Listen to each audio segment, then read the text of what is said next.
superb this short bed conversion is turning out. I think this thing's gonna make a great cruiser. You talking about this thing right here?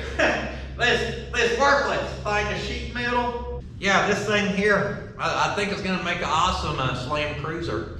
This was a long bed. And you little hipster bubble guppies, you're tearing this great nation apart one short wide conversion at a time. Them are fighting actions, because I love my country. I like my country too. I actually love my country. I served 6 years. How many did you serve? Now I wanted to serve, they just didn't need nobody at the time, okay? I was gonna be a SEAL. None of that don't matter, okay? Because I serve my country now. I am Chief Major Bed Inspector General, all right? And I'm tired of these long beds getting ruined. Makes me... Here, have this. What's that? What's that? That is all this truck can haul. It's all that it'll fit now. I mean, I think it can haul a little more than that. Sure, you want it to break in half and kill innocent bystanders, take out civilians. It's not gonna break in half. Please, this frame is flimsier than a damn dollar store baking pan trying to hold a fresh fried Thanksgiving turkey. Where I boxed it, I think is actually stronger than factory. Did you say box? Boy, don't tell me I'll be blessed enough to hear you say the word box. How about I box them ears for you ruining this long bed? Hey, whoa, calm down, champ. What if we just load down the bed and I show you how much we can actually still haul in this thing? No, hashtag save the long beds. Okay, what if? No, hashtag long beds matter. What if I told you at least once a week on Marketplace I see a long bed for $750 and maybe $1,500 and they're out there, and if you really want to save them, you can buy them and you can save them. Huh? No, I don't actually want to save them. I just want to complain about people who don't. Like this free long bed that's been sitting for decades. That was more than likely gonna get scrapped until you bought this place. Other than that, it's probably headed to the crusher at a junkyard.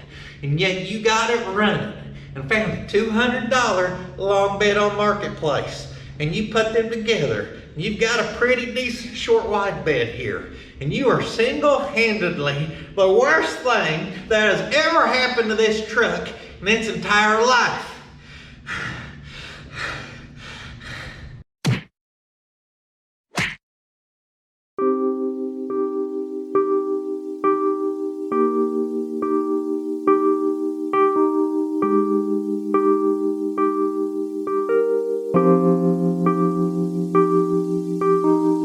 Proceed. Man, oh man, here we go again, and we are back on some GMC short bed, not a short bird, conversion action, guys. Now this truck, y'all seen me do the wheel it run and wheel it drive a while back, and we got it running and driving. Now is it leaking? Why yes it is. I knew about the transmission leak, the oil leak coming from the motor somewhere. That one's new. I just noticed it keeps leaving spots depending on wherever I push it in here. It's leaking, but it's running, it's driving, and the truck was free, guys. It was free $99. It came with this place. Now it was a long bed and the side was plumb dented up, and we found the matching long bed, matching color on Marketplace for 200 buckaroos. And last week, we took both beds, took them apart, combined the best of all the stuff, cut it down to a short bed. We cut down the frame incorrectly for a second, but we salvaged it. Okay, I was trying to take out 7 inches when I needed to take out 14. And we had enough time to kind of get it mocked up, but it ain't done, obviously. That bed's just sat in the place. The frame is not gusseted in any way. And besides that, we're not even close to done with the truck, because what are we gonna do here? We're gonna bring her a little closer to earth, okay? Now, some of y'all got upset because we lowered a S10. I can just imagine how much y'all are gonna be upset over this classic beauty that's in pristine shape. Original mile truck with hardly any dents or rust to be seen anywhere. In fact, I lied to you guys. I made that whole video up last week. It's actually an original short bed, making it worth even more money. I just ground down these marks on the original short bed to make you think that I had cut it down. It was a lot of extra work behind the scenes. So what I'm saying is our $200 truck we have right here is in such pristine shape that we are basically gonna be just ruining this showroom classic whenever we lower it down. Whenever we slam her on her belly, this thing's gonna drag more belly than a mama pig with fresh piglets. All right, seriously though, we're doing a kind of budget style build. Y'all know I'm good with used drivetrains. We'll make that thing run and drive and stop as best as we can. I do have a special plan for this truck. I'm not gonna reveal that yet, but I will say, no, I know what's gonna happen with it, and I want it safe for whoever's gonna end up driving it. And with that being said, when we lower it, just like we kind of did on that S10, we are gonna go through all the suspension stuff. I can't put on a lowering kit and, you know, put old ball joints back together and crap like that when I'm in there. We gotta put new stuff in there. So unfortunately, we were doing good on budget till we bought all new brakes, shocks, rotors, whatever. And since we're doing a conversion, we gotta get the short bed tank, which I ordered it, and some new straps this morning. And I think I'm gonna roughly add this up. But between all the brake stuff, ball joint, suspension, steering, all the crap to rebuild all that, I wanna say we were like $1,200 into it. I've got a buddy who has some of these. He had an extra lowering kit. I bought it, spindles, drop springs, shackles, and flip kit. I got the lowering kit for it for 300 bucks. 200 in the bed, 1,200 into our rebuild, brake suspension type stuff, 300 for our lowering kit, and I think I have about 400 into our wheels and tires. That was just having them blasted and painted white, and then putting a cheap set of tires on there. So far we're around 2,100 into this truck, and that will be after all that's installed, and we've got a slammed short wide with 100% rebuilt brakes, 100% rebuilt suspension, steering, and yeah, my goal, my thought process on this was if I could be into a sweet, like reliable runner driver for around 2,500 bucks, I'd be doing good. Heave ho!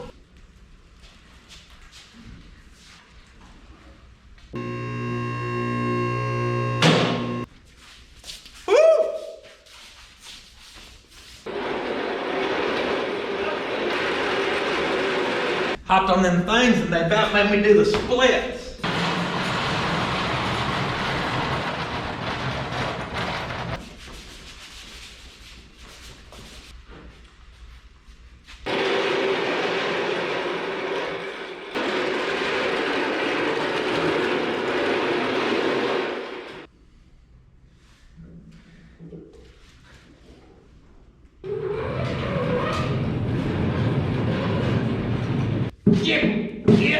Yeah. That wheel's loose, I could hear it clacking.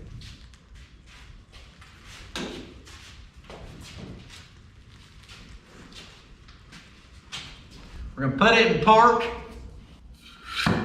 Perfect. So here you can see where we did our cut down. We ain't dressed that up any. It's just, it's slid up, squared up, welded up on the outside. If we look on the inside, we got full penetration there. Most of our horizontal seam, none of that vertical one, it don't look like. Missing a little on that vertical one. And that's all okay, guys. We can weld that on the inside. Then we may just leave the weld on the inside and then also box the outside.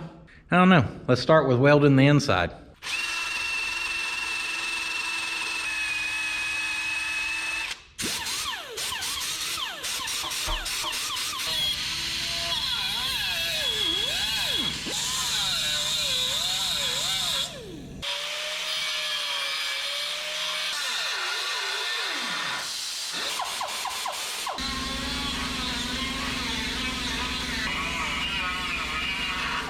Now where I could see the line, we did not have to go very deep at all. I did kind of gouge it out though, just where we got a little place for our weld to go.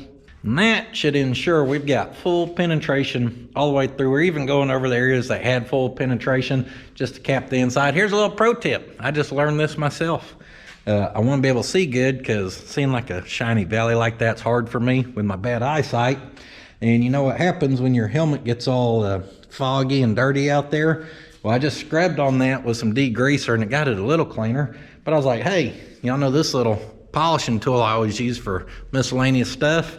Well, I just slapped it on there and polished that front lens and it made it like 10 times better. So instead of having to swap out the lens, we can polish on it and get some more life out of that sucker. I wish I would have showed y'all the before on that bad mamma jamma.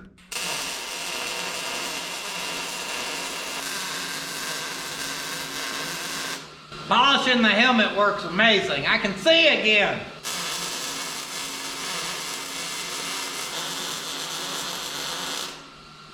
Slip on under here.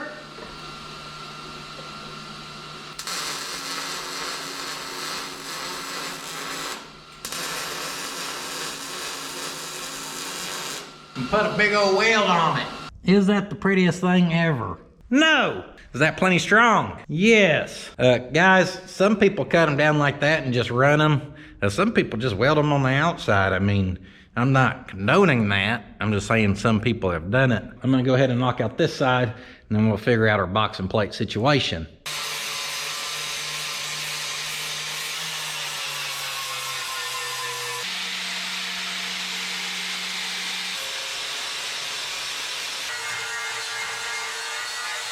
Before we start the actual boxing action, I decided we'd go ahead and clean up our frame.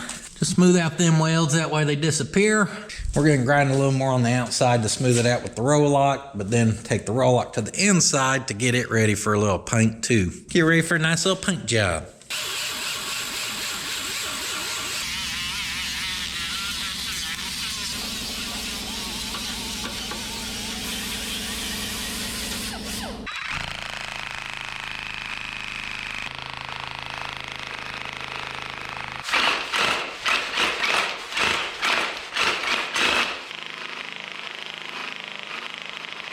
Get our primer nice and mixed up. I'm gonna go with our burnt brown reddish primer. It's gonna blend with the rust on the frame, which will be just beautiful. Oh, I mixed it so good it don't want to spray. What's going on here? All right, she decided to start. Maybe the cold weather's getting it. Woo! She's spraying like a bad mamma jamma now. As long as the can's upside down. It's running a little bit, but don't worry about that. You've heard grinder and paint make me the welder I ain't, but have you heard grinder and primer make my welds look finer? What in the upside down can?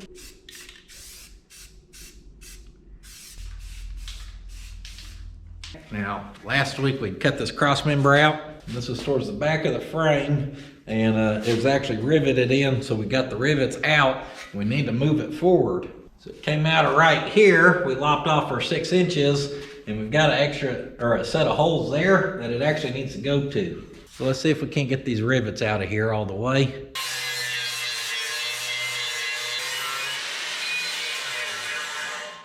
Couple different ways we could do this.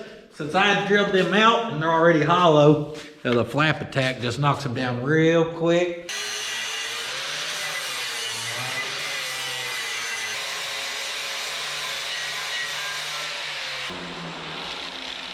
And then a little punch and love tap should take it out pretty easy. Should take it out pretty easy.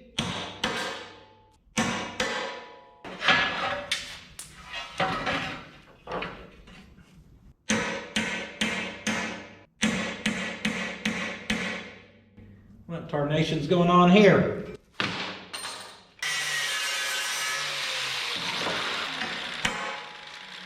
The tiniest little lip will get you. That just barely had an edge rolled over, ground that right off, and right out it came.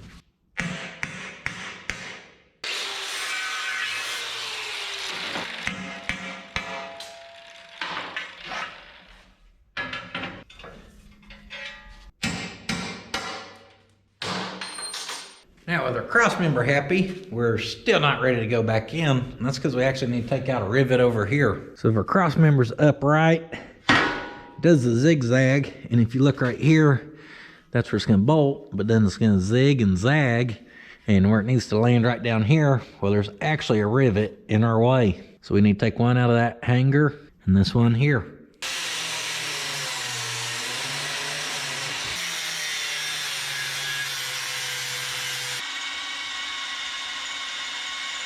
When you go on the bottom side, a good thrust in here is key to proper drilling. Go, baby, don't die. Don't die. You can't do it. I was about to tell you you can do it.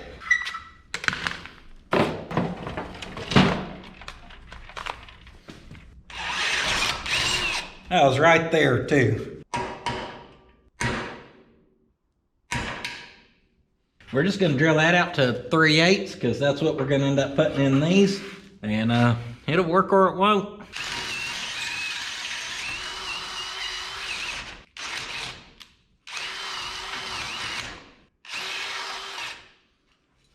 There you go. That's what's left of your rivet.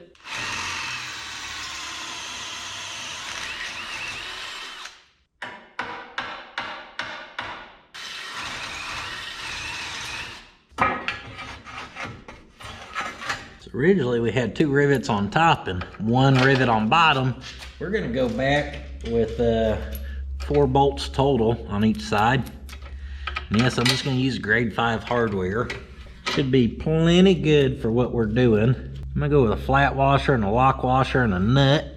Now Mortsky, y'all go let Mortsky know if you believe in our little locking washers here.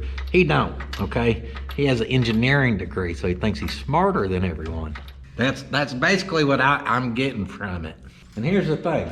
I may not be good at school and education. His degree, let's be honest, it just means he somehow stayed awake and passed the class, okay? That's what I'm gonna say. He probably had Duff do all of his homework. I mean, if we're being honest, let's be honest. We know the real brains of the operation around there. It's Mojo and Duff. It ain't old Sir Mordecus. But that's the engineer for you. You can't tell them nothing. Hell, they know everything.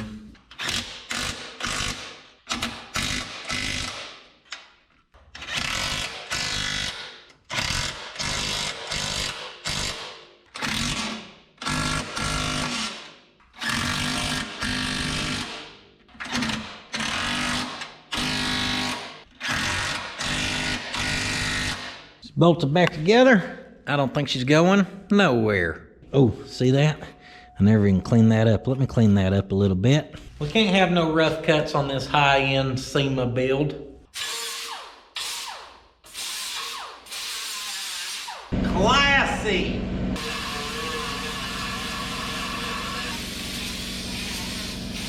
Now that the back's looking mighty fine, surely our primer's had time to dry.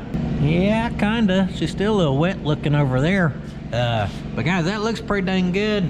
Not too shabby if I say so myself. Go team go. Now to box this, I showed y'all last week how I like to take a piece of cardboard and shove it against there. But luckily this week, I went and got us our shock box from one of our shocks. This box right here, that's premium gas or template making material. I almost said gasket. You can make a gasket out of this too. It's almost like a cereal box, okay? And I know a lot of the people who watch my show are in the age range of 35 to 55 males. So save your empty box of Whole Hearty Cheerios, okay, with no sugar, because we're all trying to do a little better, aren't we? Don't give to that box of whole wheat checks, you know, save that sucker. I know some of y'all love Raisin Bran. I like Raisin Bran. I'm not a cereal eater, but I do like Raisin Bran, okay? When you take your vitamins in the morning and you make that bowl of Raisin Bran, save that box. It's good for making templates. All right, take your skizzers and cut you down a little piece you can use. And we're gonna go basically from our cab mount to this cross member edge. To do that, we're gonna have to cut this down some. Yep, somewhere in there. Next, you want to take your scissors and just push this, our material into your frame itself. As you push that hard, it'll mark the top edge and the bottom edge. And we're actually looking for the bottom edge.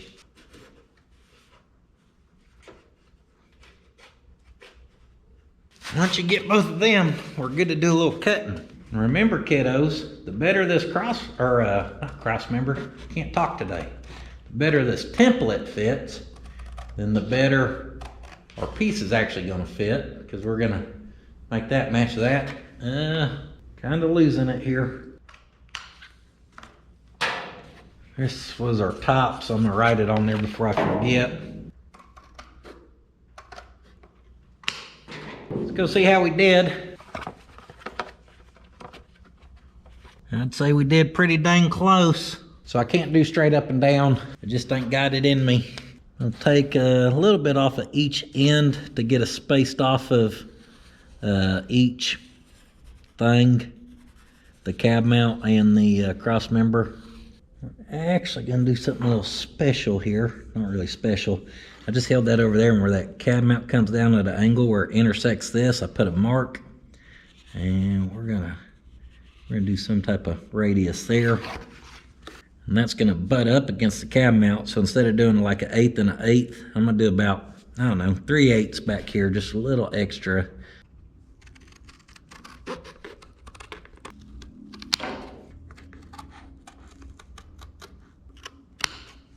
Let's go see how that's looking. It looks pretty good if you ask me. That gives us clearance from here. We can actually weld that to that cab mount and box all that and really stiffen it up. I think we'll take it.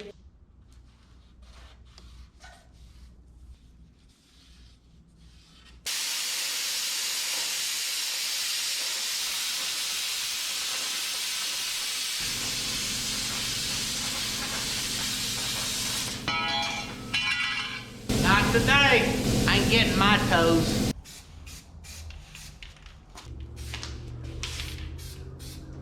Our boxing plate, I primered the backside. Notice that, so give her a little attention. And let's see here. Flip to this side. This boxing plate looks like it'll work over here as well. And that's a good thing. It just means that both our sides are matching pretty damn close, which is good considering we'd cut this thing in half.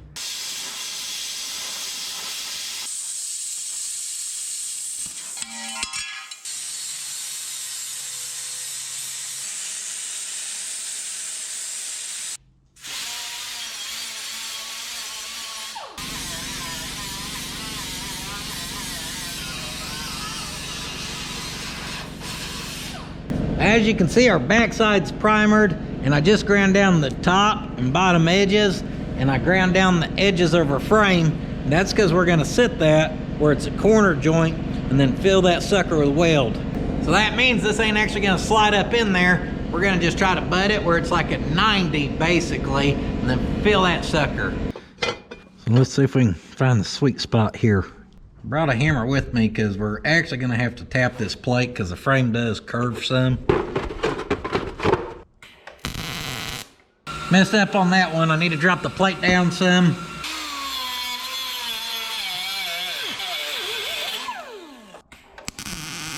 So that ain't no big deal. Just cut your tack and do it right.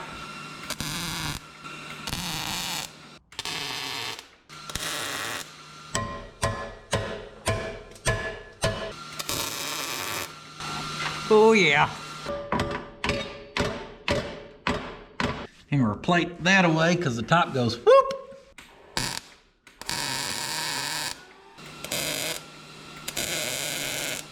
That's looking good.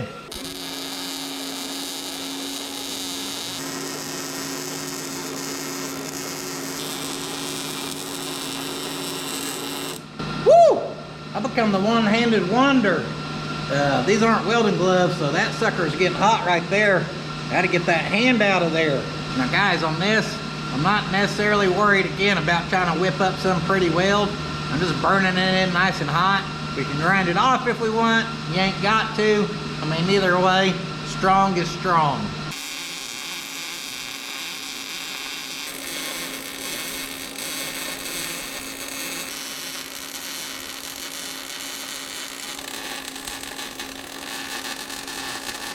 I think we need a new tip. This one's been fighting me the last couple welds.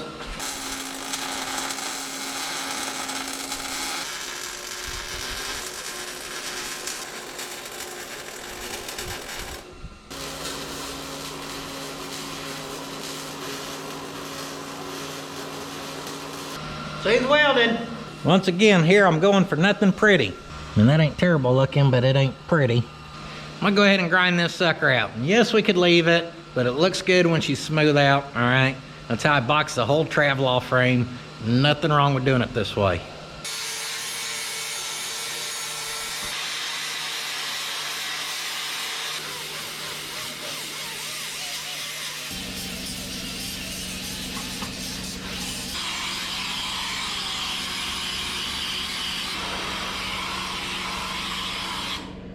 She's looking good.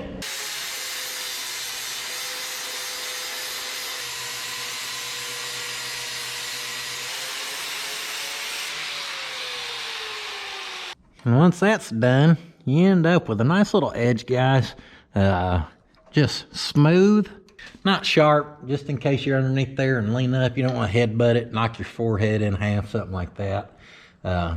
Now on the S10, I showed y'all how I sometimes slide them in, leaving a little lip, and you weld it like that. Here's another way you can box. There's two different ways. The S10 way is probably technically a little stronger since you're leaving all your weld there. But like I said, there's nothing wrong with this way too. I like both. Slap some primer on this side, and overall I think that looks pretty good. And fun fact, it's hard to use a rattle can when you have to hold it upside down. Another good coat on here. Hell, if that weld won't hold it, all that primer I put on there will. We're about to tear down this back end, the old booty of this rig.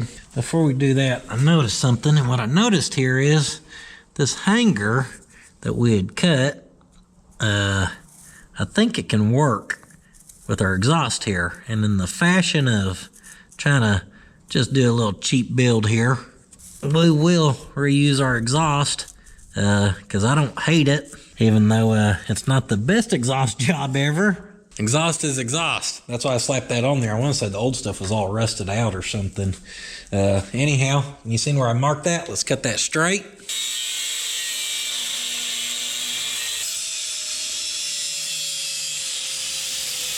I sure cut that a little crooked for trying to cut it straight. Y'all see that? We can just kind of pick up on that, and it matches up to that cross member like it wants to be welded there.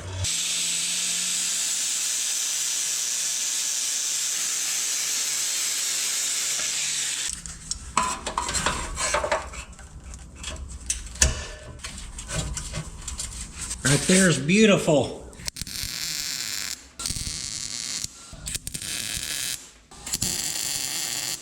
I'm gonna leave that just tacked up like that for now. As we start lowering, this may be hitting the bazooka tube right into this. I don't know. We may have to turn it, dump it, who knows. I did put my locking pliers on that edge right there to keep that from going over and rubbing that. Disassembly wise, we ain't got that much we need to tackle. Parking brake cables, we need to get them unclipped. A lot of our hardware undid, and our brake hose undid, and shocks, springs, like I said, hardware for the most part. So what we're gonna do, we're gonna go wire wheel some of this hardware where we can get it looking like that instead of that. And then we'll looby-dooby it up, and it should come off a little easier than fighting it through all that all nitty-gritty. This is a perfect size to shove on the head of that bolt. That just makes getting your socket on there easier.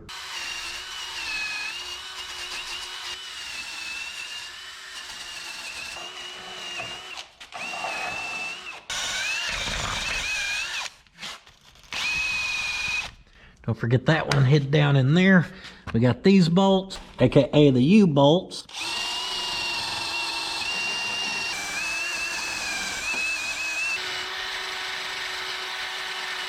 Shock stud. What else? Oh, the one down on the bottom, of course. And I was gonna wire wheel all of this. Only problem is these things look rusty. They need rebuilt. This one is already cut in half up there and it's rusty. It needs rebuilt. Basically I'm saying all this is worthless to us. so we can just cut it because we really don't need any of it. We just gotta get it separated at this bracket right here.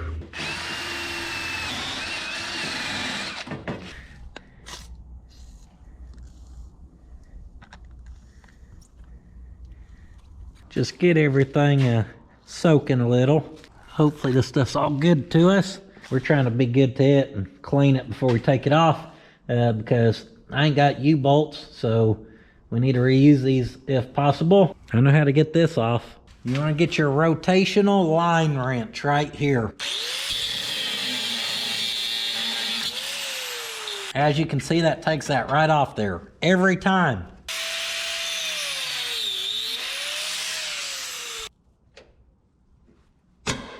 Next, pop your clip and show that you don't take no crap from it, okay? Here's our bracket. Oh, it's got dirt dauber on it right there. That old dirt dobby was stacking dimes. Oh, don't forget our vent. It clamps right here.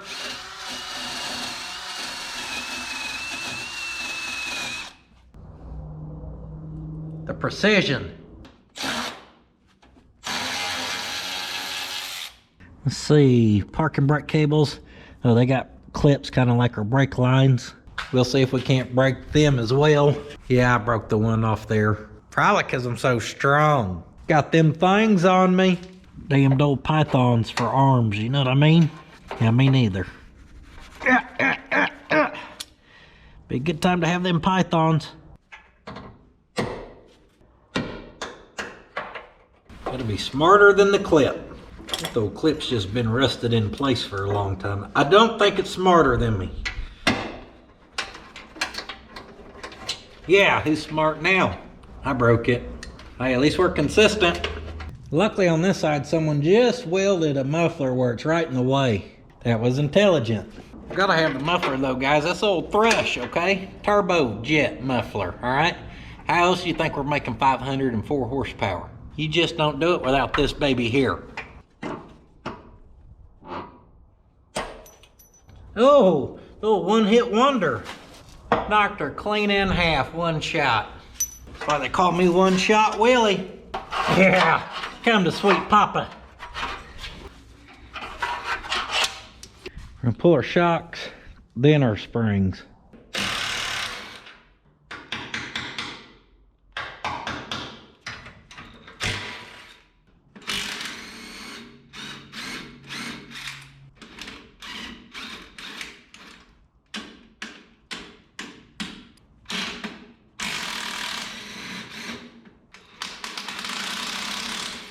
If everything goes as smooth as that right there, we'll be in good shape.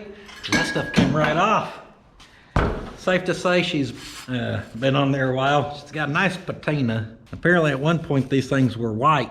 I put our bolt back down there, and I'm gonna put this stuff back on our stud where we don't lose it. Hey, looky there, a stud touching a stud. You like that? You know what? Never mind. That don't sound too good. Stud on stud action. Never mind. Never mind. What in the... Guys, I never knew that. See how that frame kicks in to clear that shock? I never knew that about these frames. Just learned something new.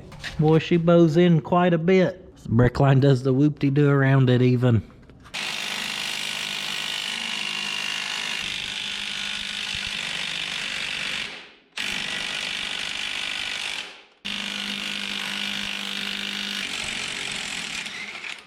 Man, oh man, that one barely came off there. I had to tighten it back down and let some looby-dooby get worked in there before that one would come off.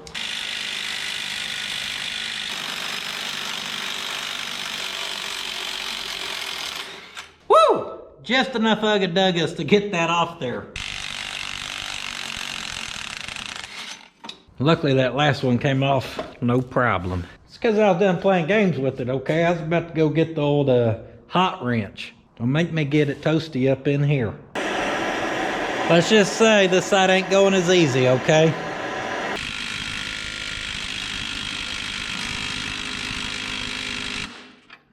Man, let me feel it with the ratchet. Let's see what kind of power we're talking about here.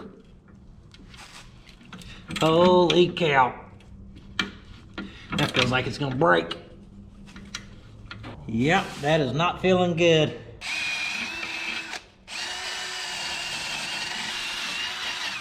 Play stupid games, win stupid prizes. Let's heat her up with some real fire.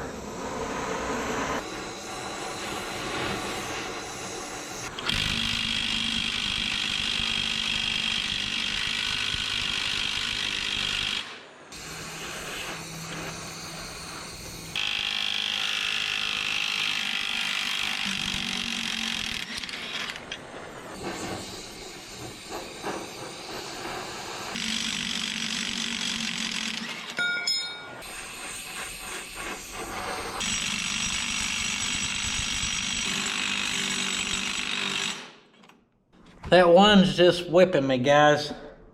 Well, either way, rear end's free.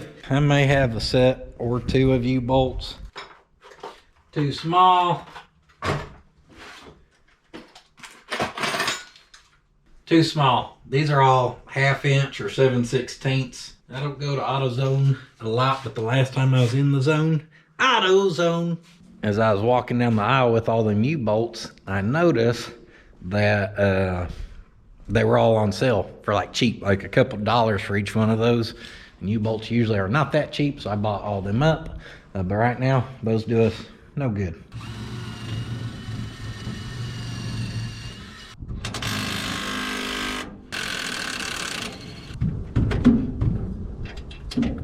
Tired of fighting that one.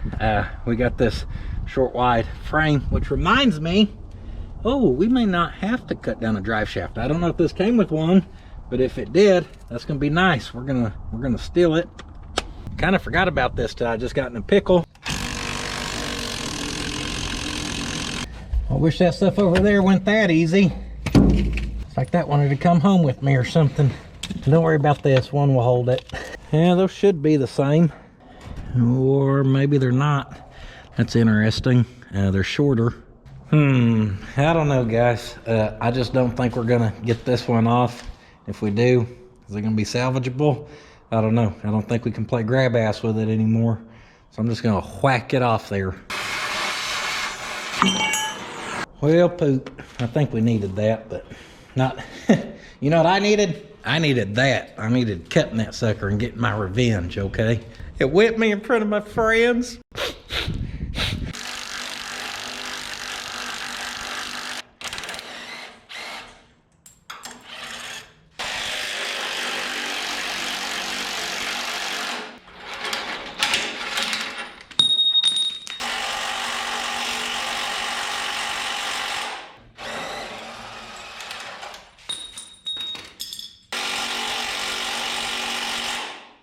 Here we go again.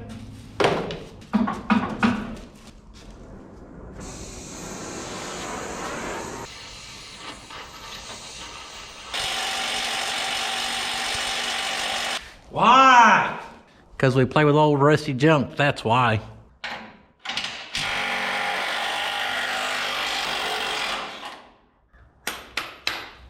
And that came off.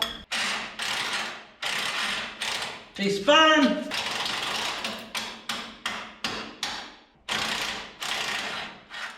That bolt was just rusted to the bushing because when it started to spin, it was wanting to flip that whole shackler around.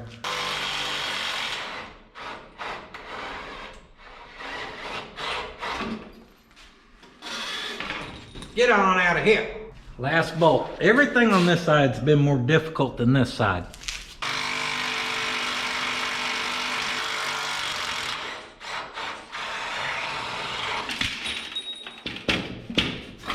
Oh, it got me in the end. Tried to break my foot. All right, we are stripped and ripped, tater chip. Some type of, oh, another exhaust hanger of some sort. Looks like we can get rid of them rivets right there.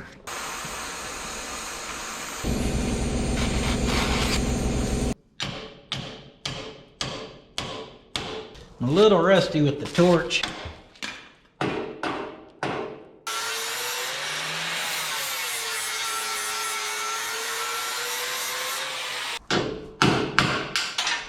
Like I said, plenty of ways to remove the rivets. Oh yeah, Don't forget our old bump stop plates here. 4 rivets holding this on.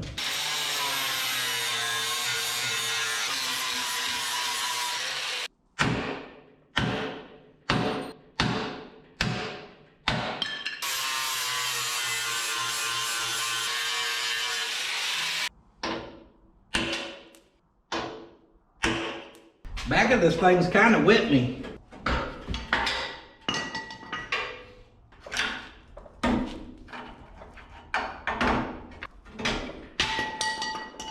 Just a little dust and dirt in there.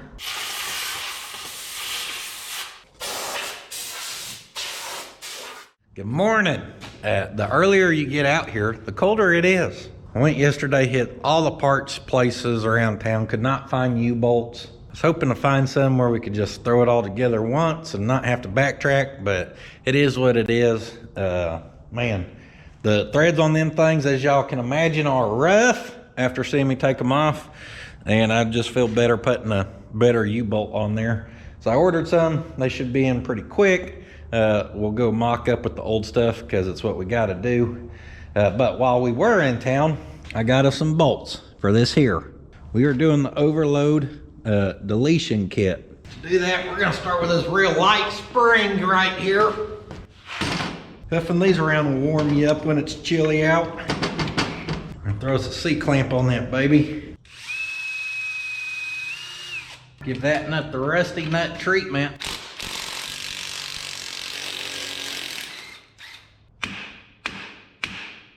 Nut off there, we're just gonna slowly back off our C-clamp here, because that's gonna have a little spring tension on it. Should be nothing crazy, except it ain't coming apart, which means that bolt's wedged, which ain't good.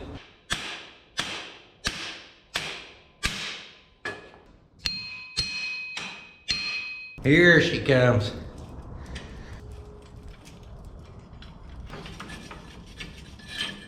Yeah, that's why I grabbed us new bolts, because I had a suspicion these might be a little rusty and crusty.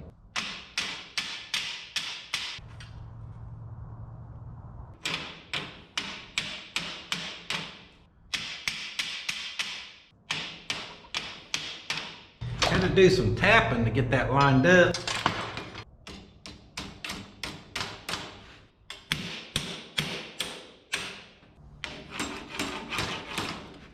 Tap that bolt and line it up even better. And slide in your new bolt. This is a 3/8 and it's a fine thread grade 8. We went all out for this baby.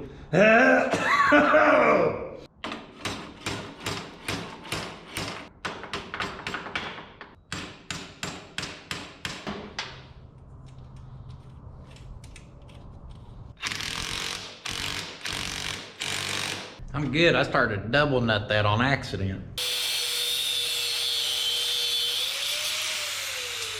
I looked through my parts yesterday. I was gonna grab the bushings to rebuild these leaf springs, and they only sent me 2. I don't know why, but I called. I won't have the other 2 till today after noontime frame. So that kind of stinks, because we're gonna have to backtrack some. But with the old stuff in, we're gonna go ahead and try to get this rear end all mocked up into place. That's gonna be with the axle flipped. That's gonna be with our drop shackles on. And that's gonna set this axle pretty close to the frame, if not touching the frame.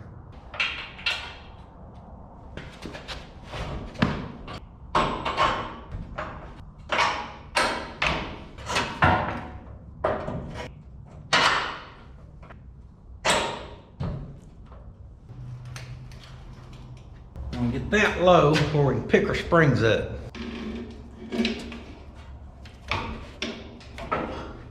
Right here we got our drop shackles. This is gonna give us additional drop because flipping an axle ain't enough, you know.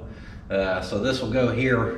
It looks like we got 2 sets of holes to choose from. It also looks like a tight fit.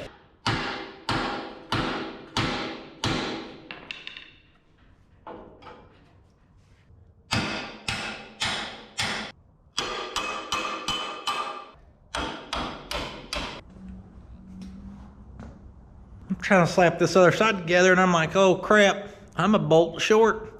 And I know it was here, guys. So I'm like looking everywhere. I looked through this stuff 101 times, retraced every step, went to every spot in the shop I was yesterday. I've been looking for a bolt for 30 minutes, guys. Surely I'm the only one who ever does something like that. And I'd about given up here. And I just walked up here and I looked down like, I know it was here yesterday. And I'll be damned if look what wasn't hanging there on our boxing plate. So I'd sat it right there and it fell. Gotta love it. To mock this up, let's look at our little brackets and guess who's got a little offset hole here.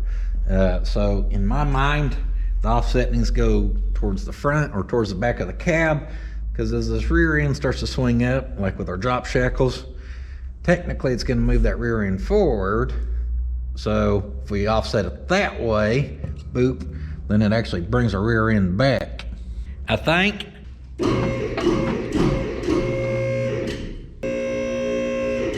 Now let's set her into place.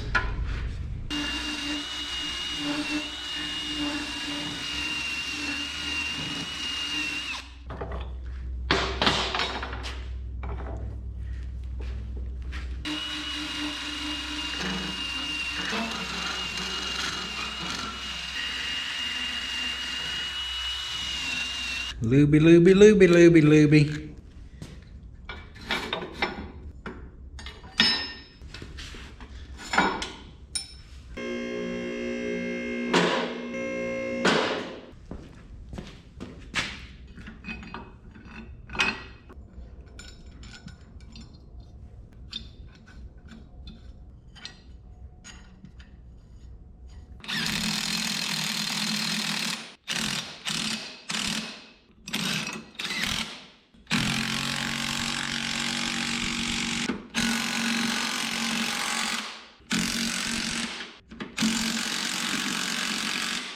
Quick mock-up, our shorter bolt is actually good enough for this. We even got two threads sticking out, Mortsky. On that side, up there, just a half. Don't worry about that. I think we're gonna have to jack up the rear to get this off the lift. Oh, maybe not. Oh yeah, she's significantly lower than what she was. This thing was freaking dog-legged in the back. So you can see with how when you flip the axle from down here up to here, that's gonna lower us. Of course, we got the drop shackles also lowering us, and we are now a lot closer to our frame. Let's see here.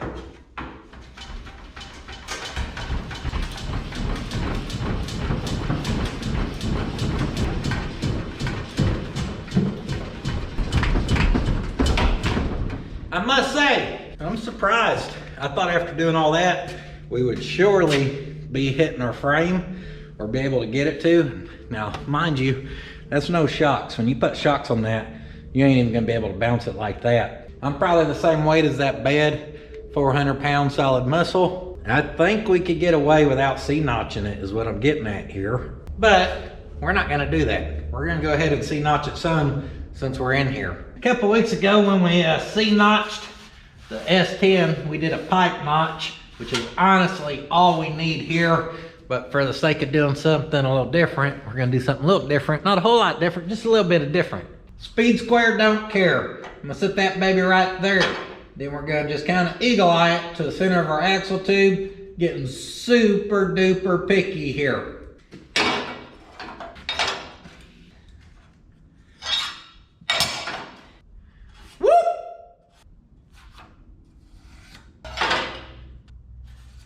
Eyeball that side. Let's go from the front of the hanger or back of the hanger, 21 3/4. And we'll just check this side right here. And hot damn! When you're good, baby. 21 3/4. I just eagle-eyed both sides and then always just check it. Anything within a 1/16 and you should be happy. If you're dead nuts money like we are, you should be super happy.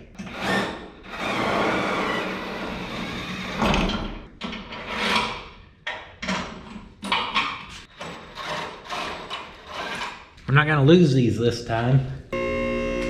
Woo-hoo-hoo! Ain't no weight on this sucker.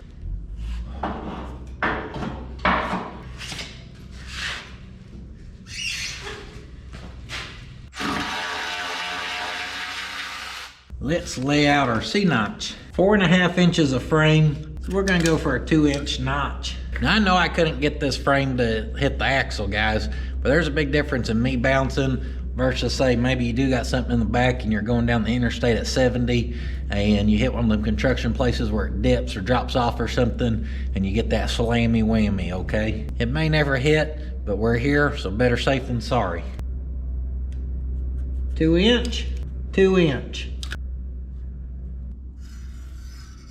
Give us a straight line. Then, just to do this a little different, I've never done it like this, but I'm gonna do it. I'm actually gonna go a little wider than I usually would. I'm gonna go 3 inches that way and 3 inches this way. The bolt-in C-notches for these, I don't know how wide they are. I'm guessing not that wide, especially at the top. We are gonna go a little wider down here even. So we'll square that. Then, we're gonna go a 1/2 inch past that down here.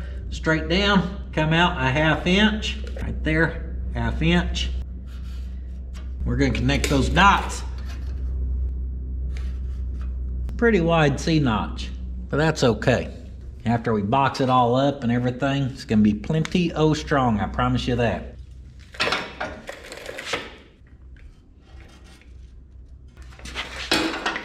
Square off across the bottom. We're ready to cut that sucker out. Just playing, I changed it.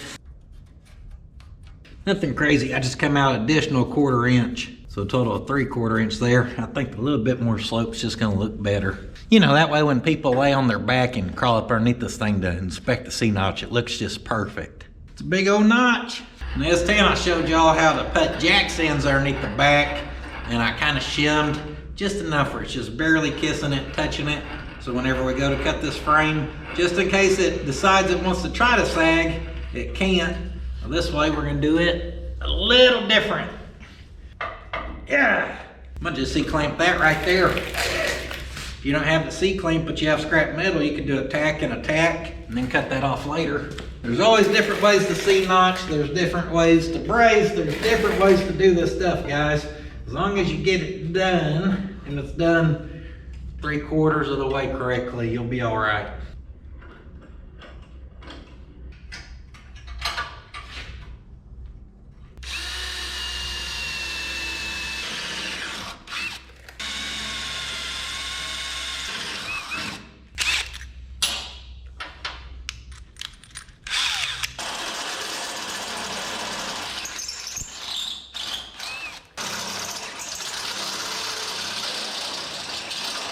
Now, just like whenever we Z'd the frame, not Z'd it, step cut it, when you cut stuff to a point, that point's gonna become your stress point. So we went around the corner there. So drill a hole, step it out. Now when we cut that to there, we can cut there. We got a nice rounded corner there. If you're gonna do the bolt-in C-notch, please, before you just cut that at a sharp angle, thinking a tight fit up of a bolt-in C-notch is gonna do you a lot of good, you are better off to round them corners. Round those suckers if you're gonna do the bolt-in one. I don't like bolt-in notches, but if you're gonna do it, try to bolt that in or round that corner.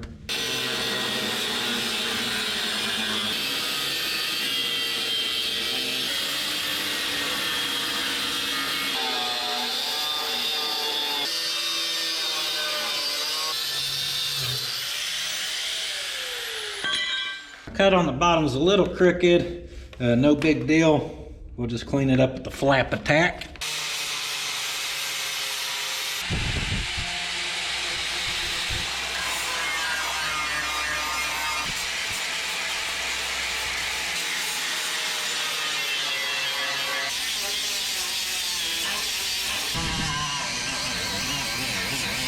Went ahead and cleaned her up enough where she's good enough for some primer.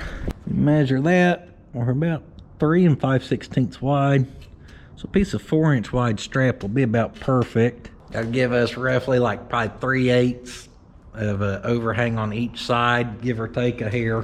So we have not used our brake in our press in a while. So we're gonna do something with that. Now this can be a little tricky because that should be what we need right there. Yep, 4-inch, 1/4 inch thick.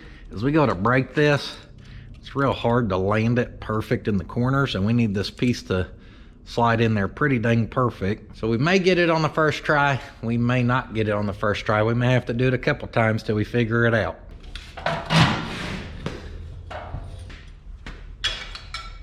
I think a 10-inch piece should be more than enough.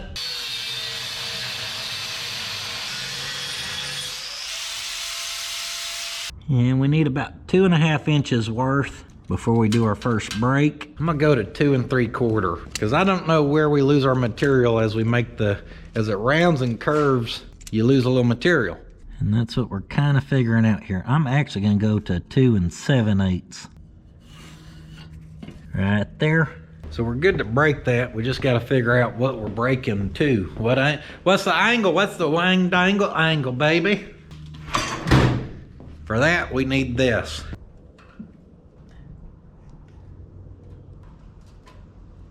And whatever that is right there is pretty dang close. Looks like 111 degrees. Pay attention right here. Y'all were staring off over that way. See how that fits good? And right there. Fits good on that side also. We're gonna lock that down.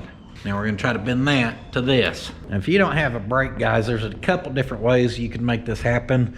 One, where we mark this, you could nick that pretty good with your grinder. Say take out 3/16 of the material and leave a 1/16 of it.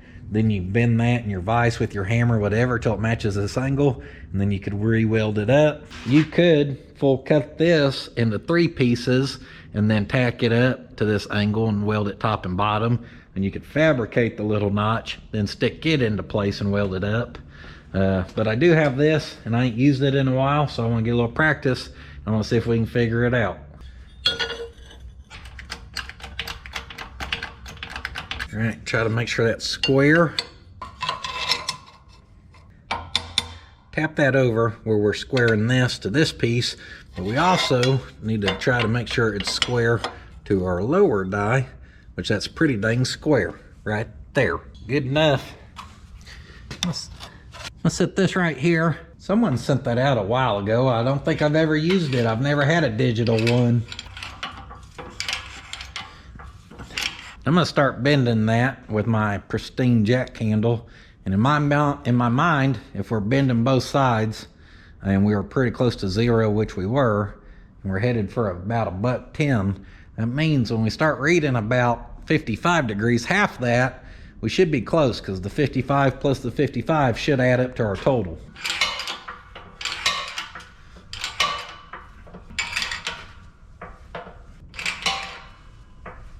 It's reading about 36. I'm just gonna check it because I'm new to this, actually trying to usually I just wing ding it. Whatever gets close is close.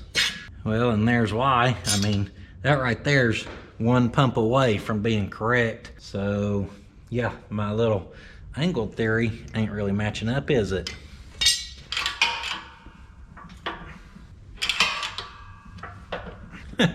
Gave her just a little more. That's beautiful right there. Perfect fit up. Now that did end right at 35 degrees, and 35 plus 35 is 70, and 70 is the other angle, or we're going for about 110. Well, you subtract the 180 from 110, that's 70. So maybe I'm doing some math wrong. Maybe I'm doing it right. Maybe I ain't figured it out. I should call Mortsky, ask him with his engineering degree. All right, now you can see, let's say we were actually bending right there, pretty close, about 2 7/8. And you can see how we use material this way and that way. So bending this first one ain't bad. We know that's gonna fit in there just beautifully. So when we put that right there, we're hanging down a decent amount. We could be a little less. And when we come over here, we can see we ain't even got close to enough material. Awesome. So all right, we'll use this as a guide. Kind of just using that to look and see like exactly where I think we would have to bend. I think I figured out what we need. Besides another piece of material that's about 2 inches longer, that's what we need. I remember saying 10 inches when I had every intention of doing 12, 6, 2, 2, and I was like, well, add 1 inch because we're gonna lose material, we need a lip. But I went over there and said 10. So I meant to do 12 in the first place, so here we go. Cut 12, I bent this. I followed the angle finder, and this time it said like 42 degrees before I actually got it where it's matching. and it's matching quite nice. So this kind of goes across here like at an angle, as in if we marked it there and then we pressed it, this comes through, the center's on the back side. So I'm sure all that factors in how to bend this up, and I'm not sure how that factors in. Looks to me like it went over about 3/16 of an inch, maybe an 1/8 inch. Shall we just wing it and ding it? Let's go for it. I didn't have the nads to just try on our other piece, so I tried on our mess up piece already. From in here, I went over 5 7/8. I didn't go 6 inches because we're trying to make up for this. And this, that was not enough. See how if that side fits up good, this side can't go all the way up in. Then if we go this side fitting good, this side can't go all the way in. I think we got to go that way at least another 1/8 inch. We may need to go another 3/16. We're going to do additional 3/16 plus the first 1/8 inch, so that's 5/16. Because if we go 1/16 too much and you got that play in there, that ain't no big deal. I just don't want to be making this piece again. That means we'll go over 5 11/16. That's it. Just when I thought this C-notch was turning into a crap show, we got even more of a crap show going on behind the scenes. Give y'all a little update here in a second, even though you probably don't care. That looks beautiful. So does that. The question here is that going to sit into place? That side sits really good. I think down there is hitting that and actually keeping that from fitting up in there. Oh yeah, it's just a hair off.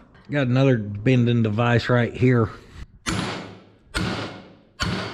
And that's what it needed. That's a beautiful fit up. If I go that way, it gets a little off. It's because that right there is a little out of square. So I'm gonna tune that up real quick and then tack it up real quick.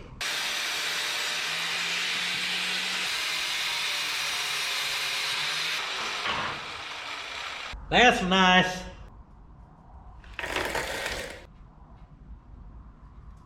Trim her slack real quick.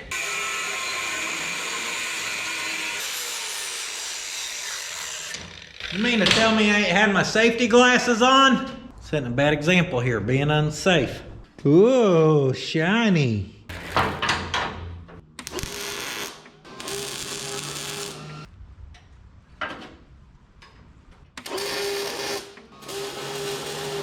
As far as fit up goes, guys, that right there is absolutely beautiful.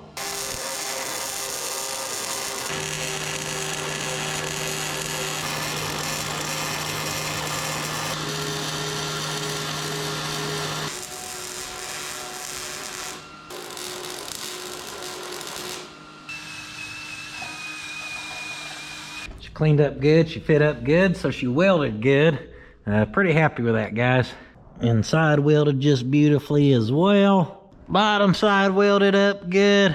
And you could absolutely run that C-notch just like that. I'm telling you, they usually cut the frame and bolt on them ones. Nothing even braces the inside, guys. That right there, solid notch. And that is a good C-notch. And that is a better C-notch because it's boxed in. It's ready for you to put 48 ton on the back. C-notch that side exactly like this side. I boxed this side. Now let's knock out that side. I used another piece of our shock box, shoved it on there, cut that out. You drop it down on there, and then you can mark around that way to get our template or whatever. Let's check this here. It is pretty dang close, which is surprising because I've showed y'all how out of square and these C10 frames, they are not the best, guys. Looks like we need to lose a little off the bottom here. Little arts and crafts project. And the top of her frame kind of flows a little differently. That is pretty dang good. Other than we're actually missing a little right there, so I need to add a little, but we'll worry about that over on the metal. Get her marked out here. Now down here, I wanted a little extra material. So I'm gonna draw some extra on there and we can grind her and fine tune it with the actual piece. Here we go, live action.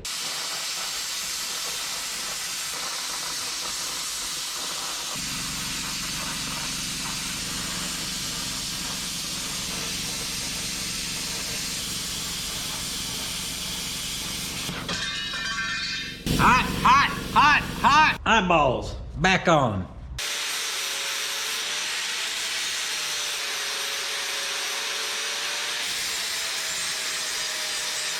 Quick little cleanup on our edges and our weld areas. You want to have a nice clean surface. Let's check her. Looking pretty good. A little off the bottom side here. And just a hair off the top side. And that 1/4 inch or so we added to the bottom, we need to take off a little bit of it, which means that side matches this side really good, which is surprising. I'm telling you, these frames are not, they're not that great. Anyhow, let me zip down these edges and we'll tack it in.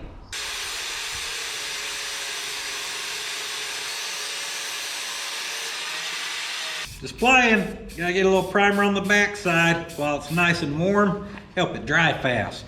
That's a pro tip right there, baby. Had to go to the post office about 30 minutes ago and got some more primer when in town because we'd ran out. It's looking nice.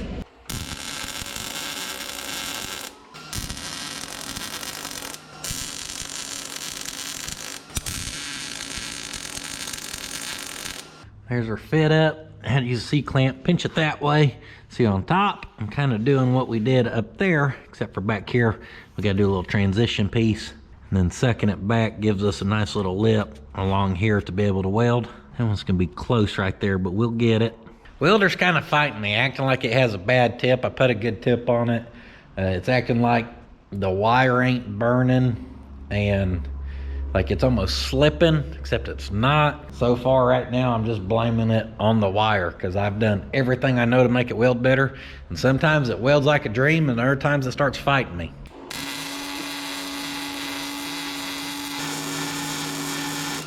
That's welded nice. I think we're giving her a little too much.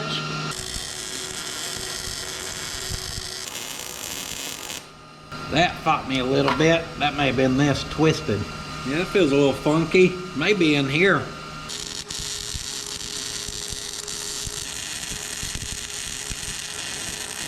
I think it's in our lead in our gun, or whatever this is called. There she is welded up. Let's smooth this out.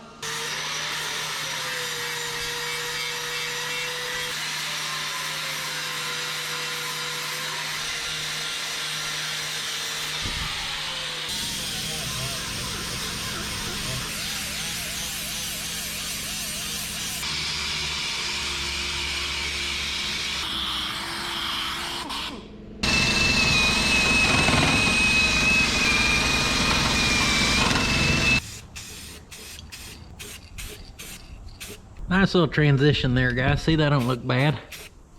Grinder and paint, baby. Grinder and paint. Pretty happy with how it looks, guys. It took me a lot longer to get this done today than I thought it would. Mainly from behind the scenes distractions, you know. That's part of it, I guess. But between the U-bolts whipping me yesterday and then them distractions today, we just aren't as far as I thought we were gonna be. I was just painting away and I went, hey, there ain't no weld underneath there. Yep, I forgot these. Got that side at least.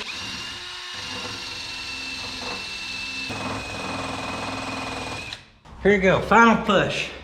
Swapping out these leaf spring bushings. About the dumbest thing I could have done was leave them bolted up to this rear end where nothing supports them way out here. And that's exactly what I did, so don't worry.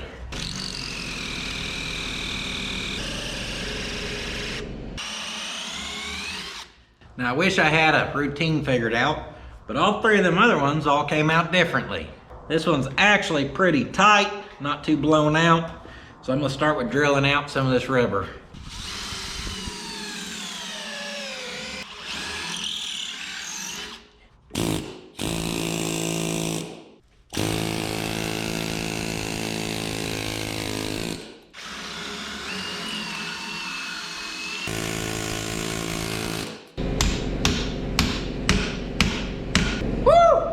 Good thing to back that up, I've got a left hand.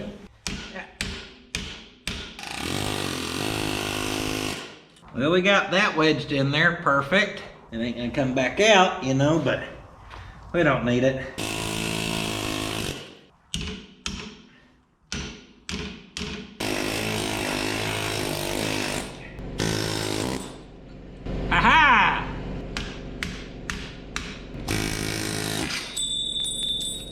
So that goes back there. Got it collapsed in some, but some just ain't gonna cut it. These things don't go out without a fight. Be better if we had a better air hammer and a better chisel selection. I need to order one. I just never remember. Until we're in this position, of course.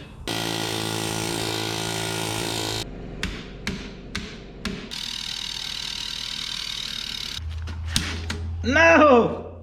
Dang it! There went my drill bit. Started looking at y'all, I was gonna grab the camera, not paying attention.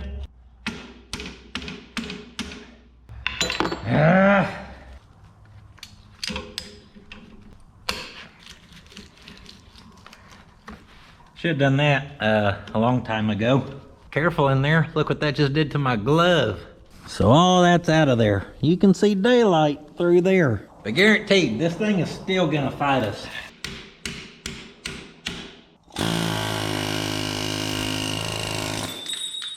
Let's flare that a little more.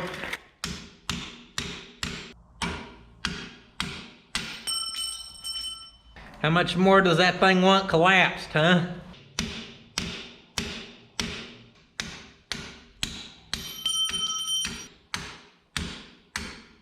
Ow! I can't take many more of them. I don't have depth perception, so me and swinging ain't always the best thing. I'm also half frustrated, a little worn out right now, so that ain't helping nothing. I mean, that thing's collapsed as collapse can get.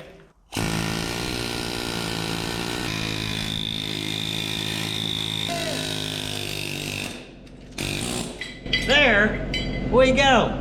Get your wang dangle ball.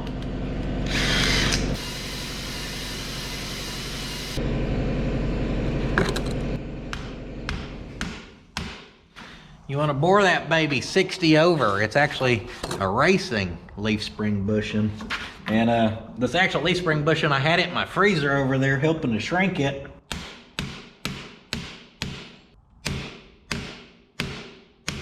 And once it gets in there far enough, we can use the green machine with our socket.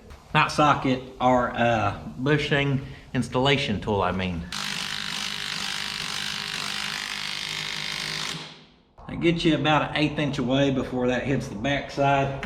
So we can just bring that home right there. Oh, that's it. That's good. Because that's about all I got left in me.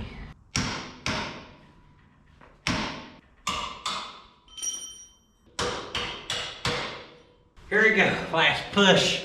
Last push of the evening.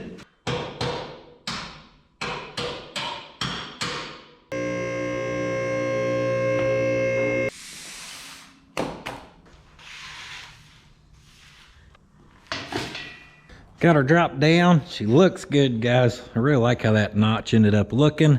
So tomorrow we're gonna get out here. We're gonna focus on the front end. It's gonna go better than what this is going. I'm just gonna manifest it right now. It's gonna go better. It's definitely not gonna go better. Tomorrow's gonna, please don't go terrible. It's gonna go better. It's gonna go better. Good morning, guys. How are you? So we're gonna have us a little fig. We're gonna get to work on old Christy here. Now I'm feeling pretty good, okay? So I'm only sleep 6 hours, but that 6 hours I'm asleep. Damn tornado could come through the house. I'd be in there. Shoo boo boo boo boo. Now, we do believe that drop kit is a 6-inch kit for the front. We should have measured before on the back, but we did not. Right now, we're sitting pert near 31.5. Oh wait, I remember what the rear was now that I think about it. I'll write these down before I forget. Front, 31.5. Rear, that thing was higher than giraffe booty. And this is before. Can't spell rear. We'll check our afters later.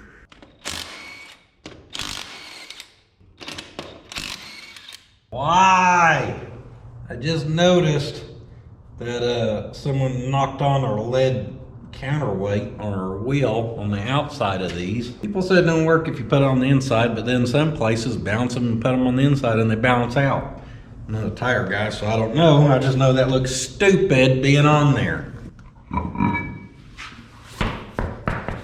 And you can trust me, I know all about style and what looks stupid.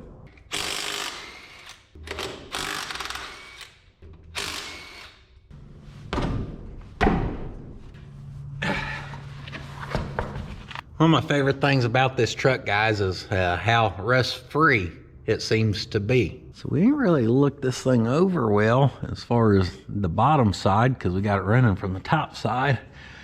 Pretty typical, just caked on stuff. You can tell some stuff had leaked, and over the years, oil had collected dirt, made this hucky puck grime. Oh yeah, like those right there, those U-bolts we need to get to that you can't see. See them a little better on this side. But mainly, I was kind of curious, is that it? Is that it? We've been leaving an oil drip everywhere. It sure looks to me like it's just coming from our drain pan. Now, holy oil, guys, this sucker is thick. It is bloated, it is coated. Oh, I must have did an oil change on it. Hey, who cares how crusty it is? It runs pretty good. It probably used to leak out the side of that motor until all that crap coated it and sealed it up. So now it ain't got an oil leak out the side no more. See where it come down the block some. May just need some valve cover gaskets on it up there or something. Valve cover gaskets. Clearly, that's all this engine needs. All right, so our seal right there is bad. That's okay. That's an easy enough fix down the road.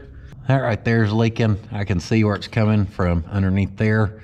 So I think we just need to pull all that out. And there'll be an O-ring there. We'll probably put a seal on it back here. That one don't look the happiest.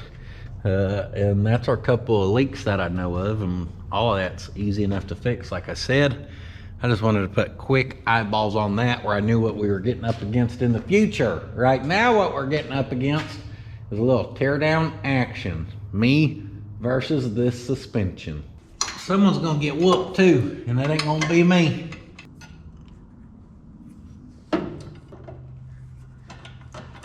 Caliper bolts, they were there, had a little sauce on them. It's actually crazy how good these brakes look. These rotors look pretty good. Lots of life on the pad. You can tell those have been changed not a terrible long time ago. You know what? The rubber hose ain't even really cracked. Once again, if this was gonna be 100%, I knew for sure my truck, I would just run this stuff, guys. I didn't replace anything besides the rubber hoses like on the U-Haul. And them brakes have been breaking for over 2 years now.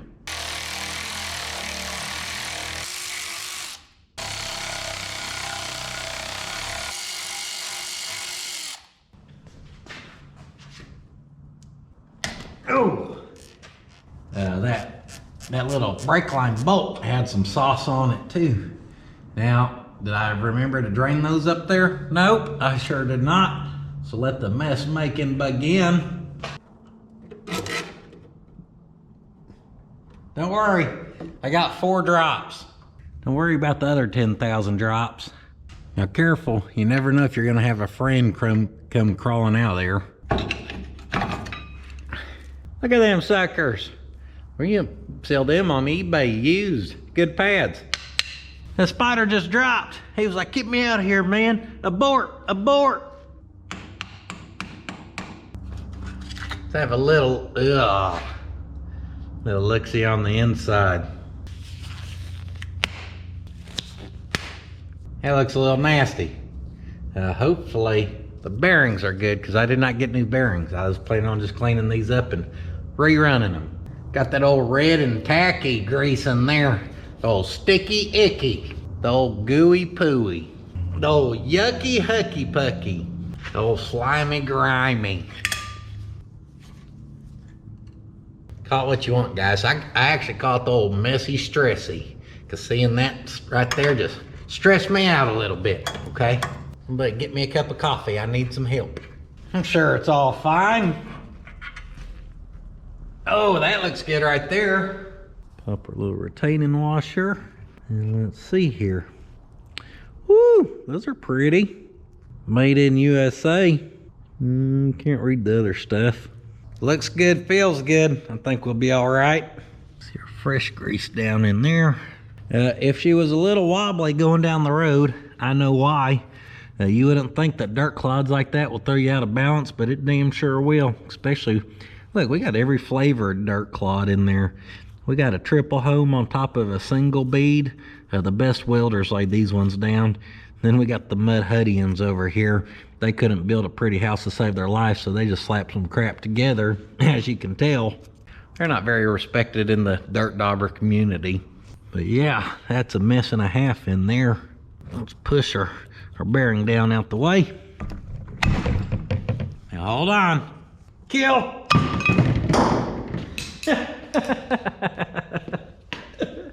What do we hit? The hot damn sign?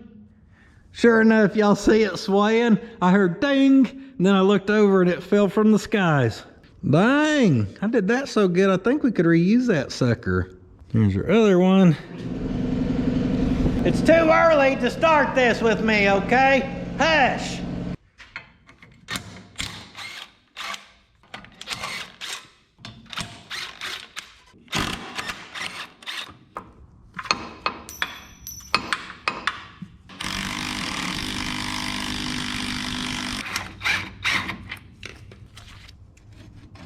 Yeah. All right, there we go. Nice quality front shock. Made in USA. Made in USA bearings, shocks, everything, all right? By God, this truck was built when America made real trucks, okay? Not them little Shasta can, tin can toys y'all drive nowadays, all right? That's what's wrong with your generation, all right? You buy all that new stuff. It ain't really worth nothing, okay? It's like everyone who thinks new diesels can like tow or something. Yeah, half of what this thing can in reverse on its worst day, running on 6 cylinders with a misfire. Because by God, this is when they made real trucks right here. This thing's gonna tow so much better now that it's cut down short and it's slammed, all right? We just made this high capacity tow rig even better. Made in America, baby! Made in America, built in Pike County.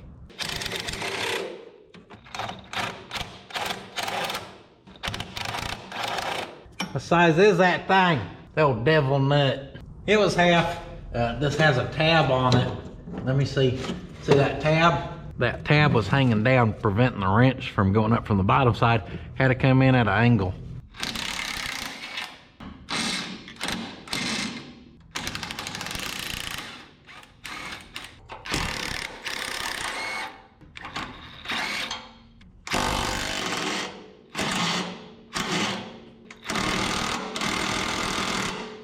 Perfect. We'll just ram that sucker off. Woo! That was close.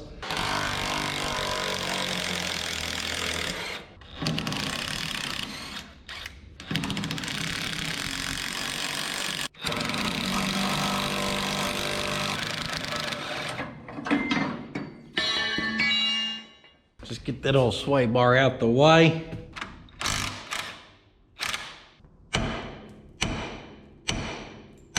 Couple little love smoochies with this bad mamma jamma will motivate that to come right out of there.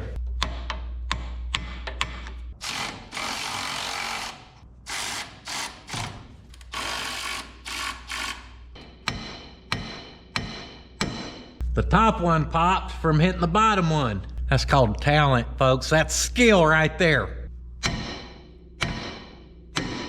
Had to reach way back here and hit damn Panama City with the hammer and give it a real swing to get that bottom one ready. Got the driver's side caught up to the passenger side.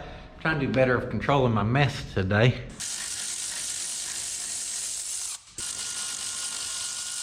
All right, here we go. We're dropping.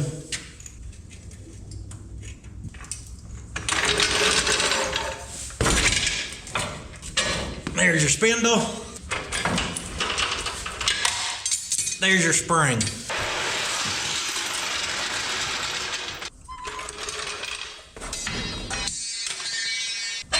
Spindle, spring.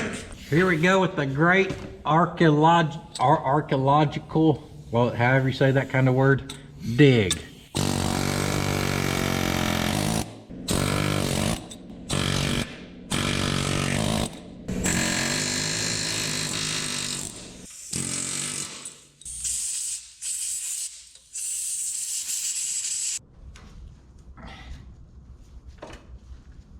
Hit them with some looby dooby. Hopefully they play nice here. Now the back ones, they didn't have any crud on them really. I just wire brushed them real quick. A little lube, so they're off already.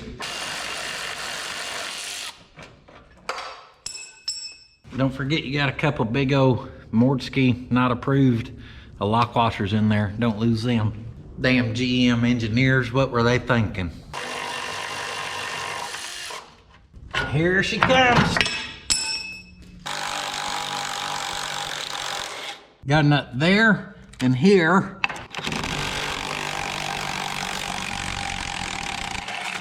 And they are holding on the upper. And holy shim stacks. Y'all see those combo of shims? Holy cow.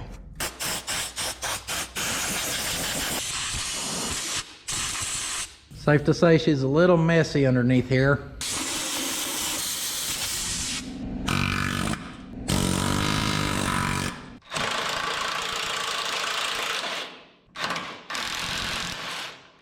Pull our 2 bolts for our idler arm here. And let's take a quick gander at our steering. Now you ain't gotta have a set of these sweet babies here to see this stuff's just plumb worn out. You know, our tie rods we know is gonna be worn out, but this idler arm, it's just, I mean, the boots are tore. It's in bad shape. All of it is in bad shape. Pitman arm's looking rough on that side as well. And then the gearbox itself is looking a little wet. And if I was a betting man, it's because, well, that seal right there is plumb out of the bottom. We should have tie rods, pitman arm, idler arm. I don't think they sent me a new drag link. We may use this one. We may get a new one. I don't know. I need to call.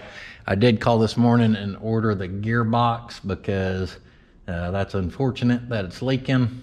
And I'm kind of at the point where the only thing that ain't going to be new underneath there is going to be that drag link itself. So, I don't know. Before we drop the gearbox on this side, let's drop the truck down. We got to get the power steering lines from the top. And we got to figure out how to get that rag joint loosened off there. I slicked them up with some aerosol spray lubricant. Fancy. Come loose. There you go. Hopefully we don't have the power steering leak problem like we did on our wagon. Be chasing a leak for 3.5 months.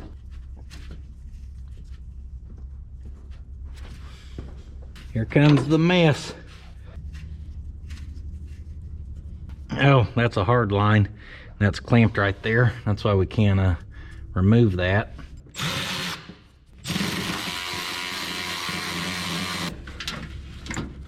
I should have popped that rag joint first.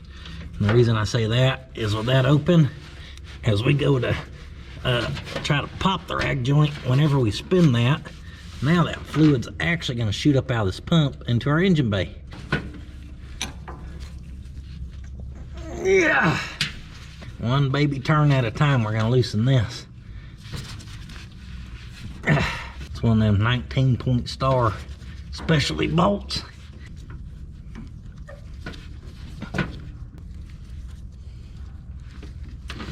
Three hours later, we'll have this out of here. I don't know if that's just supposed to telescope right there and slide. We should just be able to pop up on this or what? It's moving some. Also, do you see that fluid shoot out of there? See what I mean? All right, I'm gonna finish taking this off right here.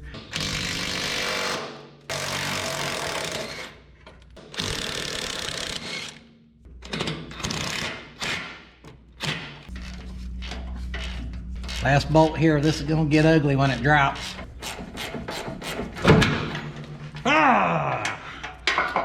I need that left shoulder anyhow, you know.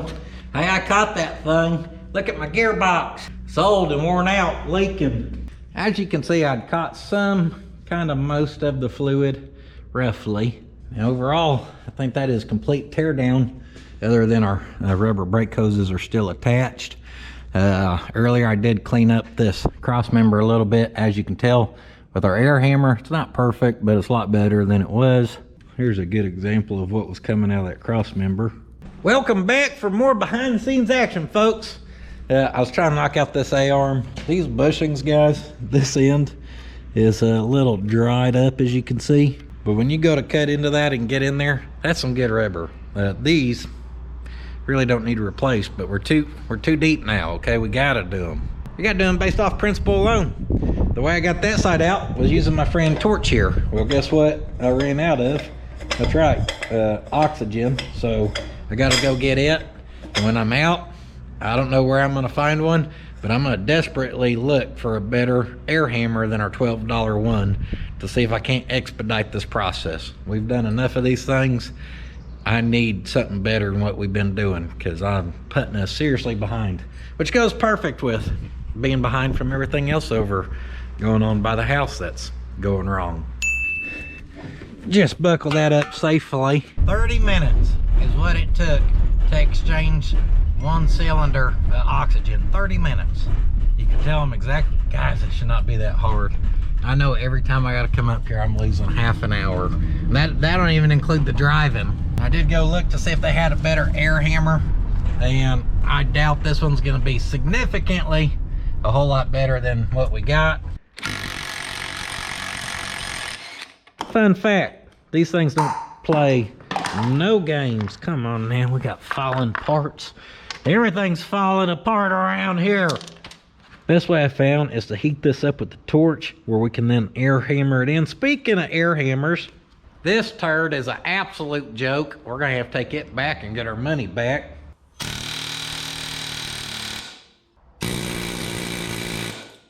The Harbor Freight $13 one's got twice the ass that thing has.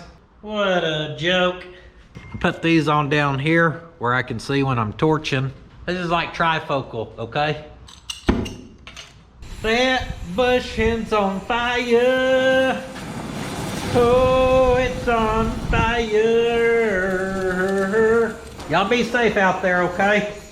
Don't be setting this on fire if you ain't got no purpose setting it on fire. Trained professionals only. That's me. I've been doing bushings like this for years, baby. Just set that there. What could possibly go wrong?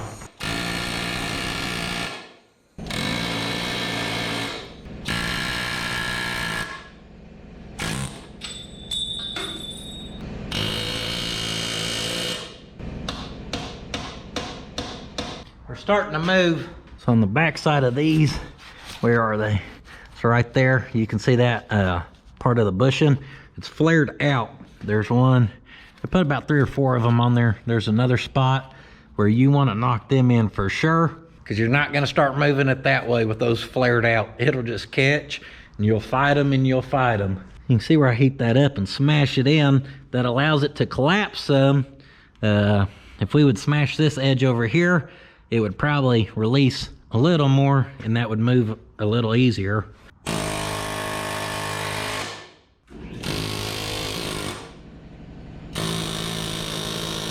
This is a little different. The bushing is stuck to the cross shaft, and actually the A-arm pushed off the bushing, and that side slid off.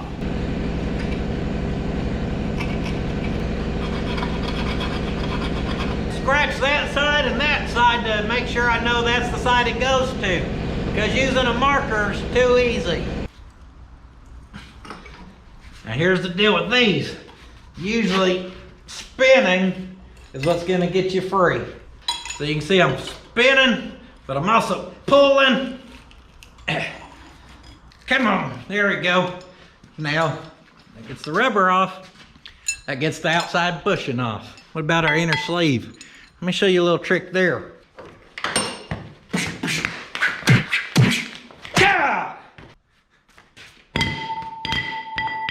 Oh baby, I bet I just boogered up some threads. 1 thread and 1 thread. 2 threads, perfect. 1 of each. Bow to bushing master, that's me. This metal sleeve has a slot right there, and you're probably thinking just cut that, but oh no, watch this.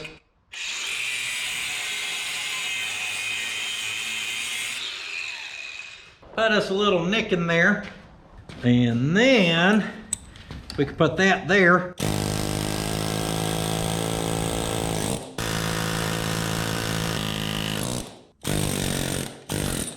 And boom, pop that off. Now she needs a restoration job. Good old Pot County wire wheel rebuild. We'll just fix our couple threads real quick, no biggie. Practically good as new. And we're ready to do a little more work on the A-arm side of things. We got two things to accomplish here. One, remove bump stop. Nobody needs that pesky thing. And two, replace ball joint.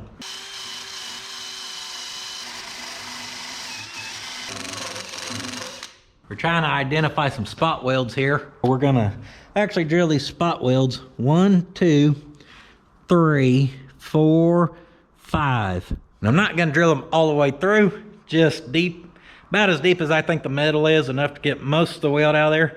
Then we're gonna smack it like we just don't care.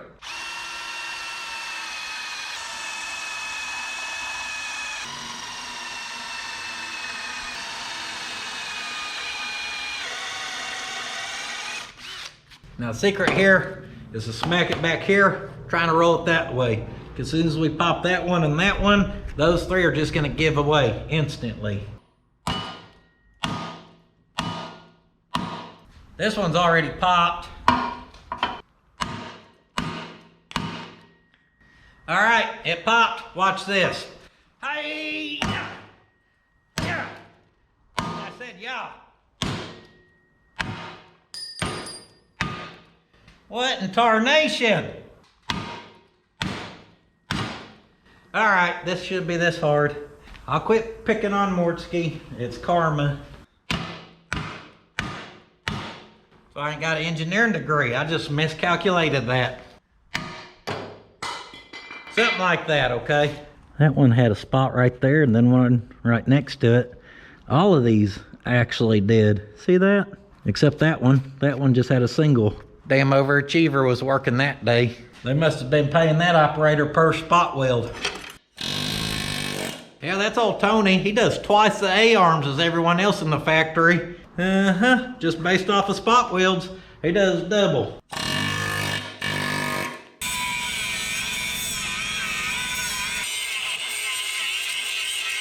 All right, she's a little flatter.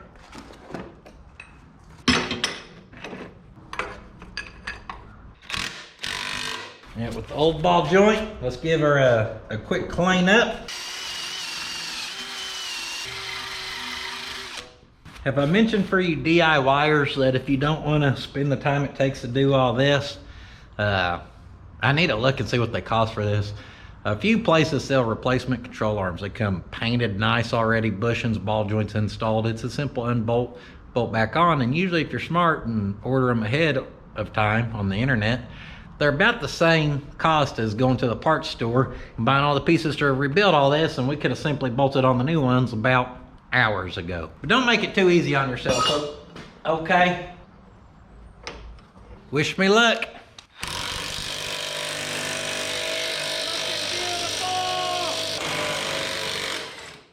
Ball joint pressed in quite nicely. To go with the terrible day, we got a terrible boot. And yes, I just stepped that out with a stepper. Because that's supposed to push down on here and hammer down, and that hole is so tight on there, it wants to hold it up on the taper and not really let it go down. And then, where is it? They come with this thing, which is not very good, because they want you to hammer that on there, but that's such a tight fit that when you hammer it, then you go to pull this back off, it just pulls the boot off with it. You can see it was starting to pull it off. So I don't really know what we're trying to accomplish there.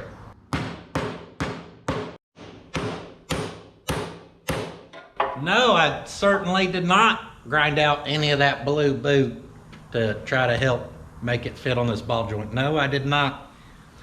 I totally did, I did. These ball joints are frustrating. I understand taking crap apart. It's gonna be a pain. We're fighting stuff that's been on there since 1976. Ain't nobody surprised. When you go to put stuff back and then it fights you with the new stuff, that's frustrating. Oh, we never got that other bushing out, did we? That's perfect. Now I can beat on it and we'll probably knock our boot back off. All right, guys, same process. I'm gonna knock this one out real quick. This sucker popped right out of there like it wanted me to actually complete a job today. I appreciate it. New bushing, about the size of a green bean can. Slide that sucker right into place. Open your jaws up. I'm gonna sit that there. And our drive shaft we cut earlier, as you see, I welded a scrap a 1/4 inch strap across there.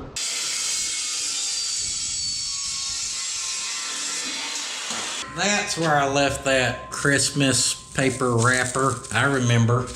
All right, that's too big. We just cut a perfectly good drive shaft in half.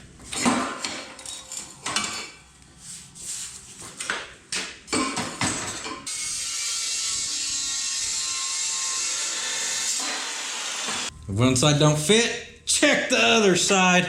Pert near perfect fit. That's what we were looking for.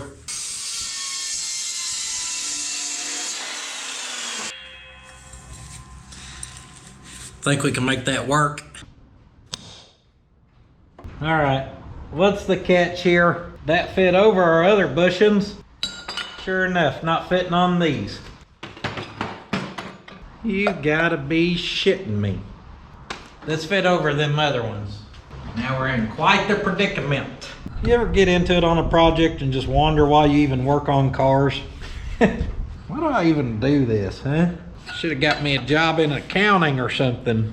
Take our Pot County speed wrench and try to give us a little custom flare job. That's pert near it right there. That'll work. Just gave it the bazooka tip.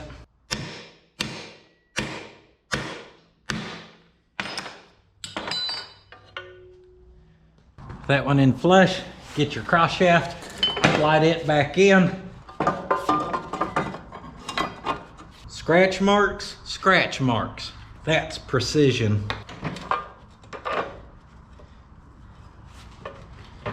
I don't even want to slide down on there. What the heck, over? Well, that one just popped right together. This one's gonna give me all the problems.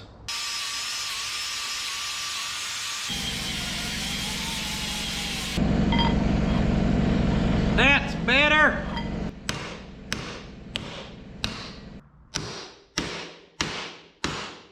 Hallelujah.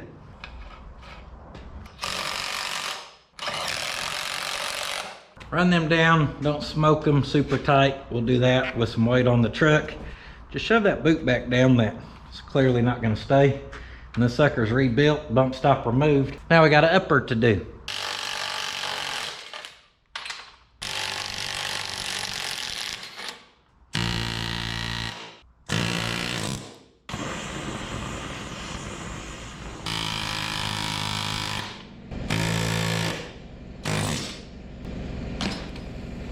Ah!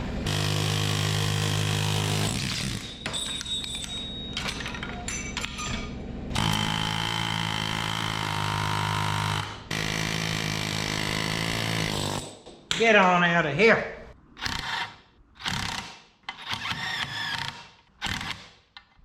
Can't get a socket on that side because it rubs the little boot thing. Can't get a wrench in there neither. Replacing this ball joint should be easy because it's been replaced before. It's already bolted on. Simply unbolt the bolts.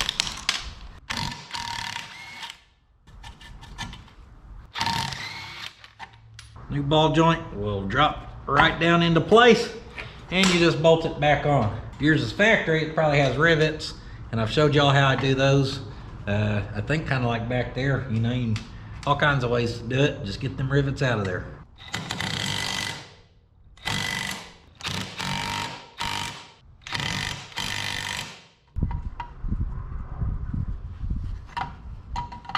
Slap your grease zert in, and there's your new ball joint. We're ready for our cross shaft. When you go to slide these in, you'll notice one side's flat, one side has the curvy dervy to it. And the curve side goes towards the mount side. So curve side back, and there was no need for me to put that cross shaft in there yet. I think we've moved to the point that my brains quit working.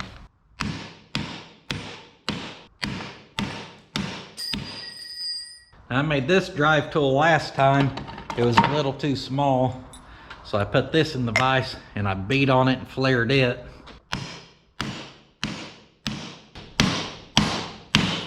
She's flush.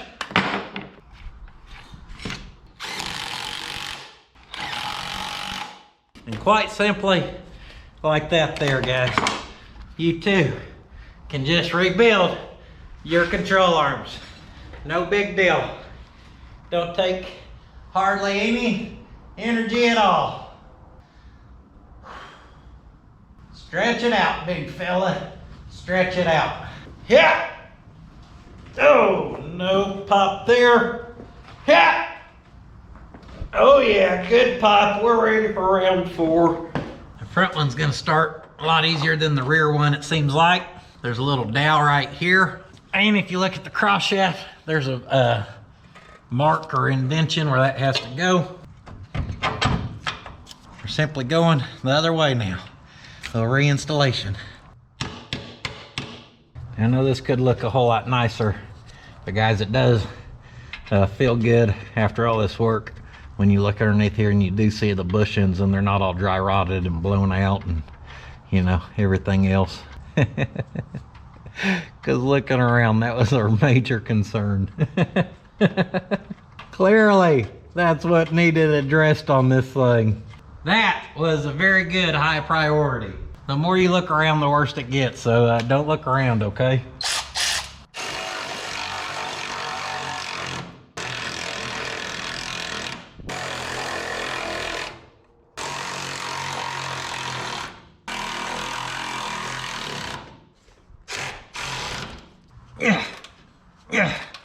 Yeah.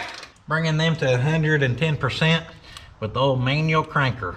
Up top, got my shims back in. You remember I told you those cross shafts had a curvy swervy in them? Well, that's for that washer right there. So that goes on just like that.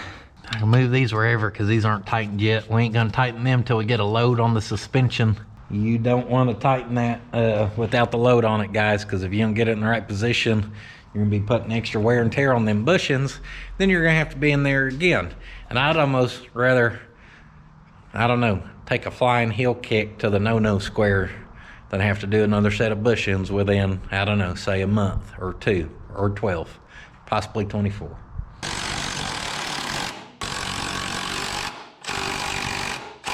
The upper and the lower are ready for a spindle. So look at a regular old spindle here, guys. Here's where your bottom ball joint would go.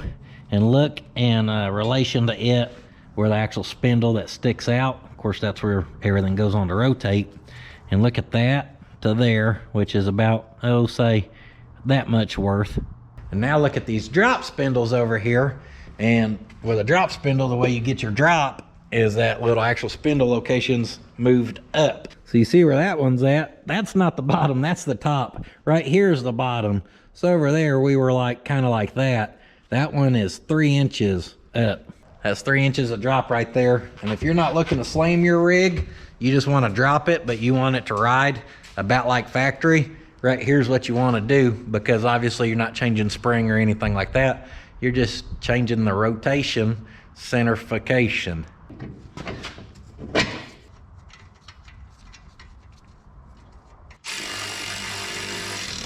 Drop that on, snug it up. Bring your upper arm down, get that ball joint kind of lined up. Take that castle nut off. So on the S10, I was kind of having a hard time getting the front end together, getting that coil spring in there, and I was kind of surprised. I don't know if y'all could tell. Why is it whooping me? That's what I pondered in that moment. I'm about to show you why, because generally speaking, when you do a drop spring, which is what we have right here, because 3 inches ain't enough, we want another 3 inches of lowering right here. And you can compare them, and well, you can tell the significant difference there as well. When you go with a smaller drop spring, you usually don't have to fight putting it in. In fact, it goes kind of like this. You decide where you want your pigtail, right there. you pick up on that sucker, and then you just bring your ball joint. Hold on. I'm losing it. I'm losing it. And usually you can start that just like that.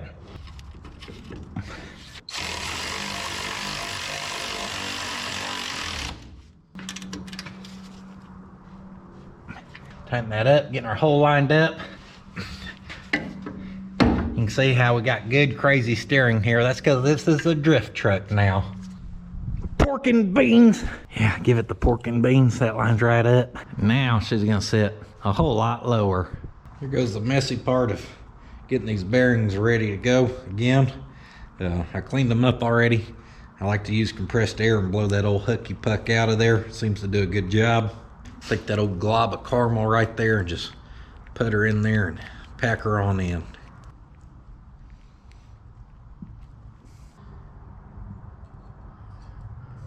Drop that baby down in there.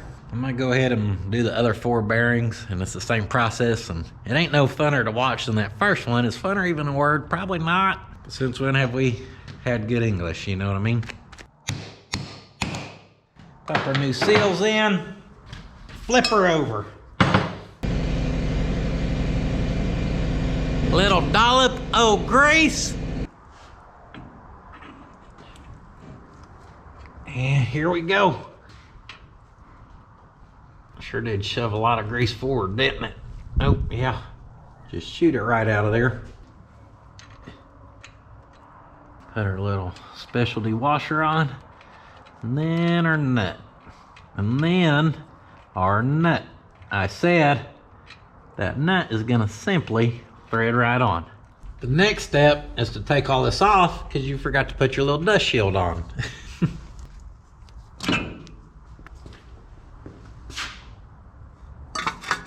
That bad mamma jamma right there. I call it a dust shield because it's dusty. You want all the dust to fall off that where it lands on that grease, on that spindle. That way it gets in there. It's exactly what we were after. All right, run that sucker down. Close right in there. Right there. We're lining up. Little cotter pin for the win.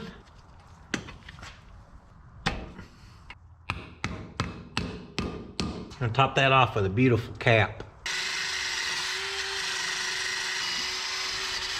This would be the point where you hooked up your brake hose and replace it if you were gonna, and put on your caliper and put on your steering or rebuilt it if you're gonna, and figure out your sway bar. Y'all seen what all I took off there. The thing about it is, I know my schedule, and it's already Friday. We're heading on 7 o'clock. I got out here before 7 this morning. How I got my hind end kicked so bad, I don't know. It goes like that sometimes, guys. I don't know how that wheel got that dirty, and no matter how tired I am, if we're setting something down for the big reveal, as far as stance goes, over my dead body, we do it on a dirty steely. These suckers gotta be half clean.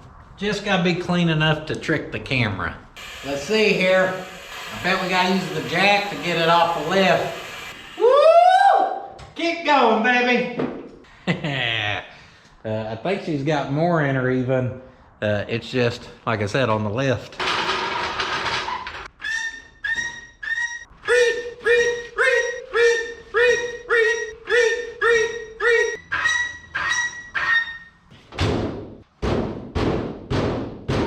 I just noticed my flannel matches the truck. How fancy. The tricky part is we actually need to get this thing forward where we can get the bed over there. I'd love to mock the bed up to see what this thing's looking like. And I know you're thinking just roll it. Only problem is we ain't got no tie rods, which means the wheels are gonna do this. As soon as you push it, they're either going too wide or they're going out or in, and they don't roll worth a damn. Yeah, so I don't know how we're gonna do that. Oh, you dang right, baby. That thing is sitting down. Looks like it has a little rake to it even. Yeah, it does. Don't tell me we need to drop that shackle down to the next bolt hole or whatever.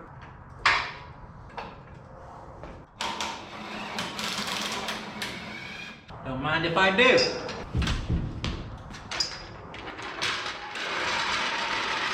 Oh, baby. Yeah, that's a little better, not so drastic. We get some weight on that. Yeah, that thing's gonna sit pretty good. Oh man, that just made me excited. Oh man, I wish I knew how to put the bed on this. I don't know how to move this damn thing. Look at that beautiful sunset.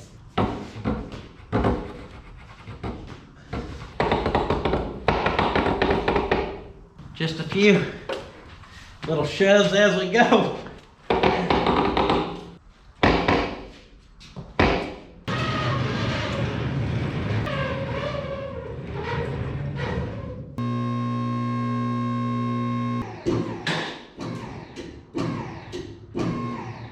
Perfect balance. Don't sneeze, don't burp, don't fart.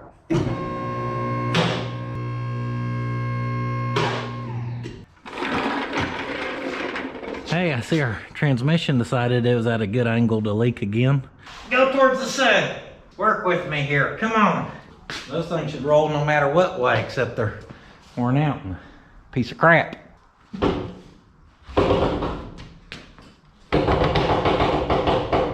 Yes. Yeah. Whoa. Yeah. Alright, careful. We don't want to knock her off. That may decapitate us right now. That would not be good. Can't think with your noggin if you ain't got one. It looks like everything decided to start leaking again. Power steering. Looks like we got some brake fluid. Just the PFS cocktail right there. Slowly coming down.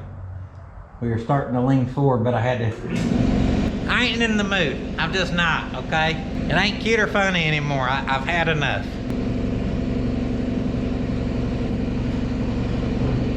I think we got it, guys. Close enough anyhow. That's the motto this week, close enough.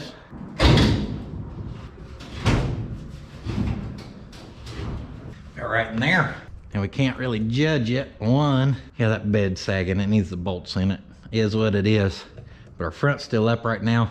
I want to get that thing back here. I ain't got a clue how I'm going to move it since I could only push it turning them tires. But it ain't going to do it justice seeing it inside the lift. We got to get it outside the lift.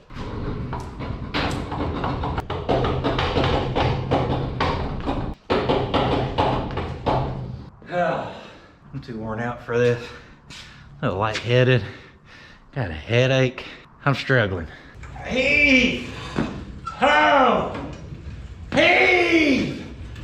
Oh! Oh yeah, keep going. Keep going. Oh!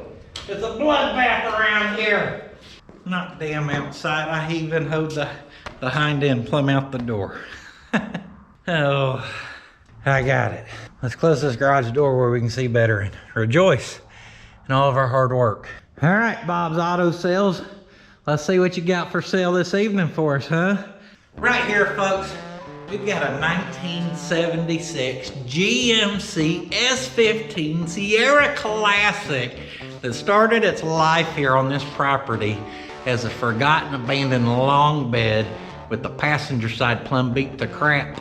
She was abandoned and uncared for. But here at Bob's Auto Sales, she's in good hands, folks. Because as you see here, is that side beat up any longer? No! Wow, that was loud. Is she a long bed Fred anymore? No, she is not. Does she sit in the air like a peepaw grandpa truck that's ready to go to the local diner for a cup of coffee? No.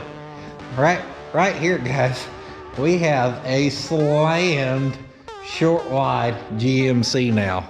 That looks awesome. And yes, we still got a lot of work to do to make it right. But as a general mock-up, guys, that right there gives you a pretty good idea of what she's gonna look like. And once again, if you're going for budget, driver, slam shop truck look, and I know some of y'all don't get that, but it's a thing. I do it a lot, if you can't tell. But to be in something that looks this cool, for as cheap as we are right now, guys, I think it's awesome. I mean, no, she ain't perfect, but what a tough looking truck, guys. And I think it's absolutely perfect because it's not too nice. You want to drive it and throw parts in the back and go slide a corner and some of your parts ding around and scratch up who cares, guys? This is the one that you can hop in dirty after a long day's work like this. Don't put a fancy interior in it, because then you won't want to drive it. Throw a couple blankets in there or something, maybe a basic wrap on your seat, I don't know. But as far as one to do on the cheap and, you know, make a cool driver, I think this truck right here is nailing it. So that's it, guys. I am plumb worn out. Just seeing this got me a little excited again, giving me my last little push of momentum to wrap up here. I really was hoping to get more done, but we don't have that talk. It is what it is. Some weeks aren't as good as others. Luckily, we've got another week we can spend on this thing, and we will be back on it, giving it hell, trying to get it closer to being a driver. So that's it, guys. I hope y'all enjoyed. You got to see a little boxing frame, C-notching frame, other frame stuff. And then for the most part, you got to see me get my hind end kicked by the front end, and kind of how to lower one of these, how to slam one of these babies. So that's it. I appreciate y'all watching, being here, putting up with my shenanigans, and coming back time and time again, guys. It means the world to me. I appreciate y'all, all the support at the puddins.fab.shop, getting all that good quality merchandise from us. I think here soon we're going to do another release of hats. People's been asking for the foam trucker hats, and we're doing another round of them, which is good because that's the kind of hat I like wearing. Anyhow, be looking for that to come. We do got some winter wear coming, and I don't know what else we got coming, all right? My brain ain't braining. We done said it. I'm on the Instagrammer. I'm on the Patreon. We got a Facebooker page, and I reckon that's it, guys. However, do not forget, sitting on your ass won't finish your project. And speaking of that, I got plenty of projects I got to do. Oh, yeah. I got honeydews to go do now, okay? My favorite.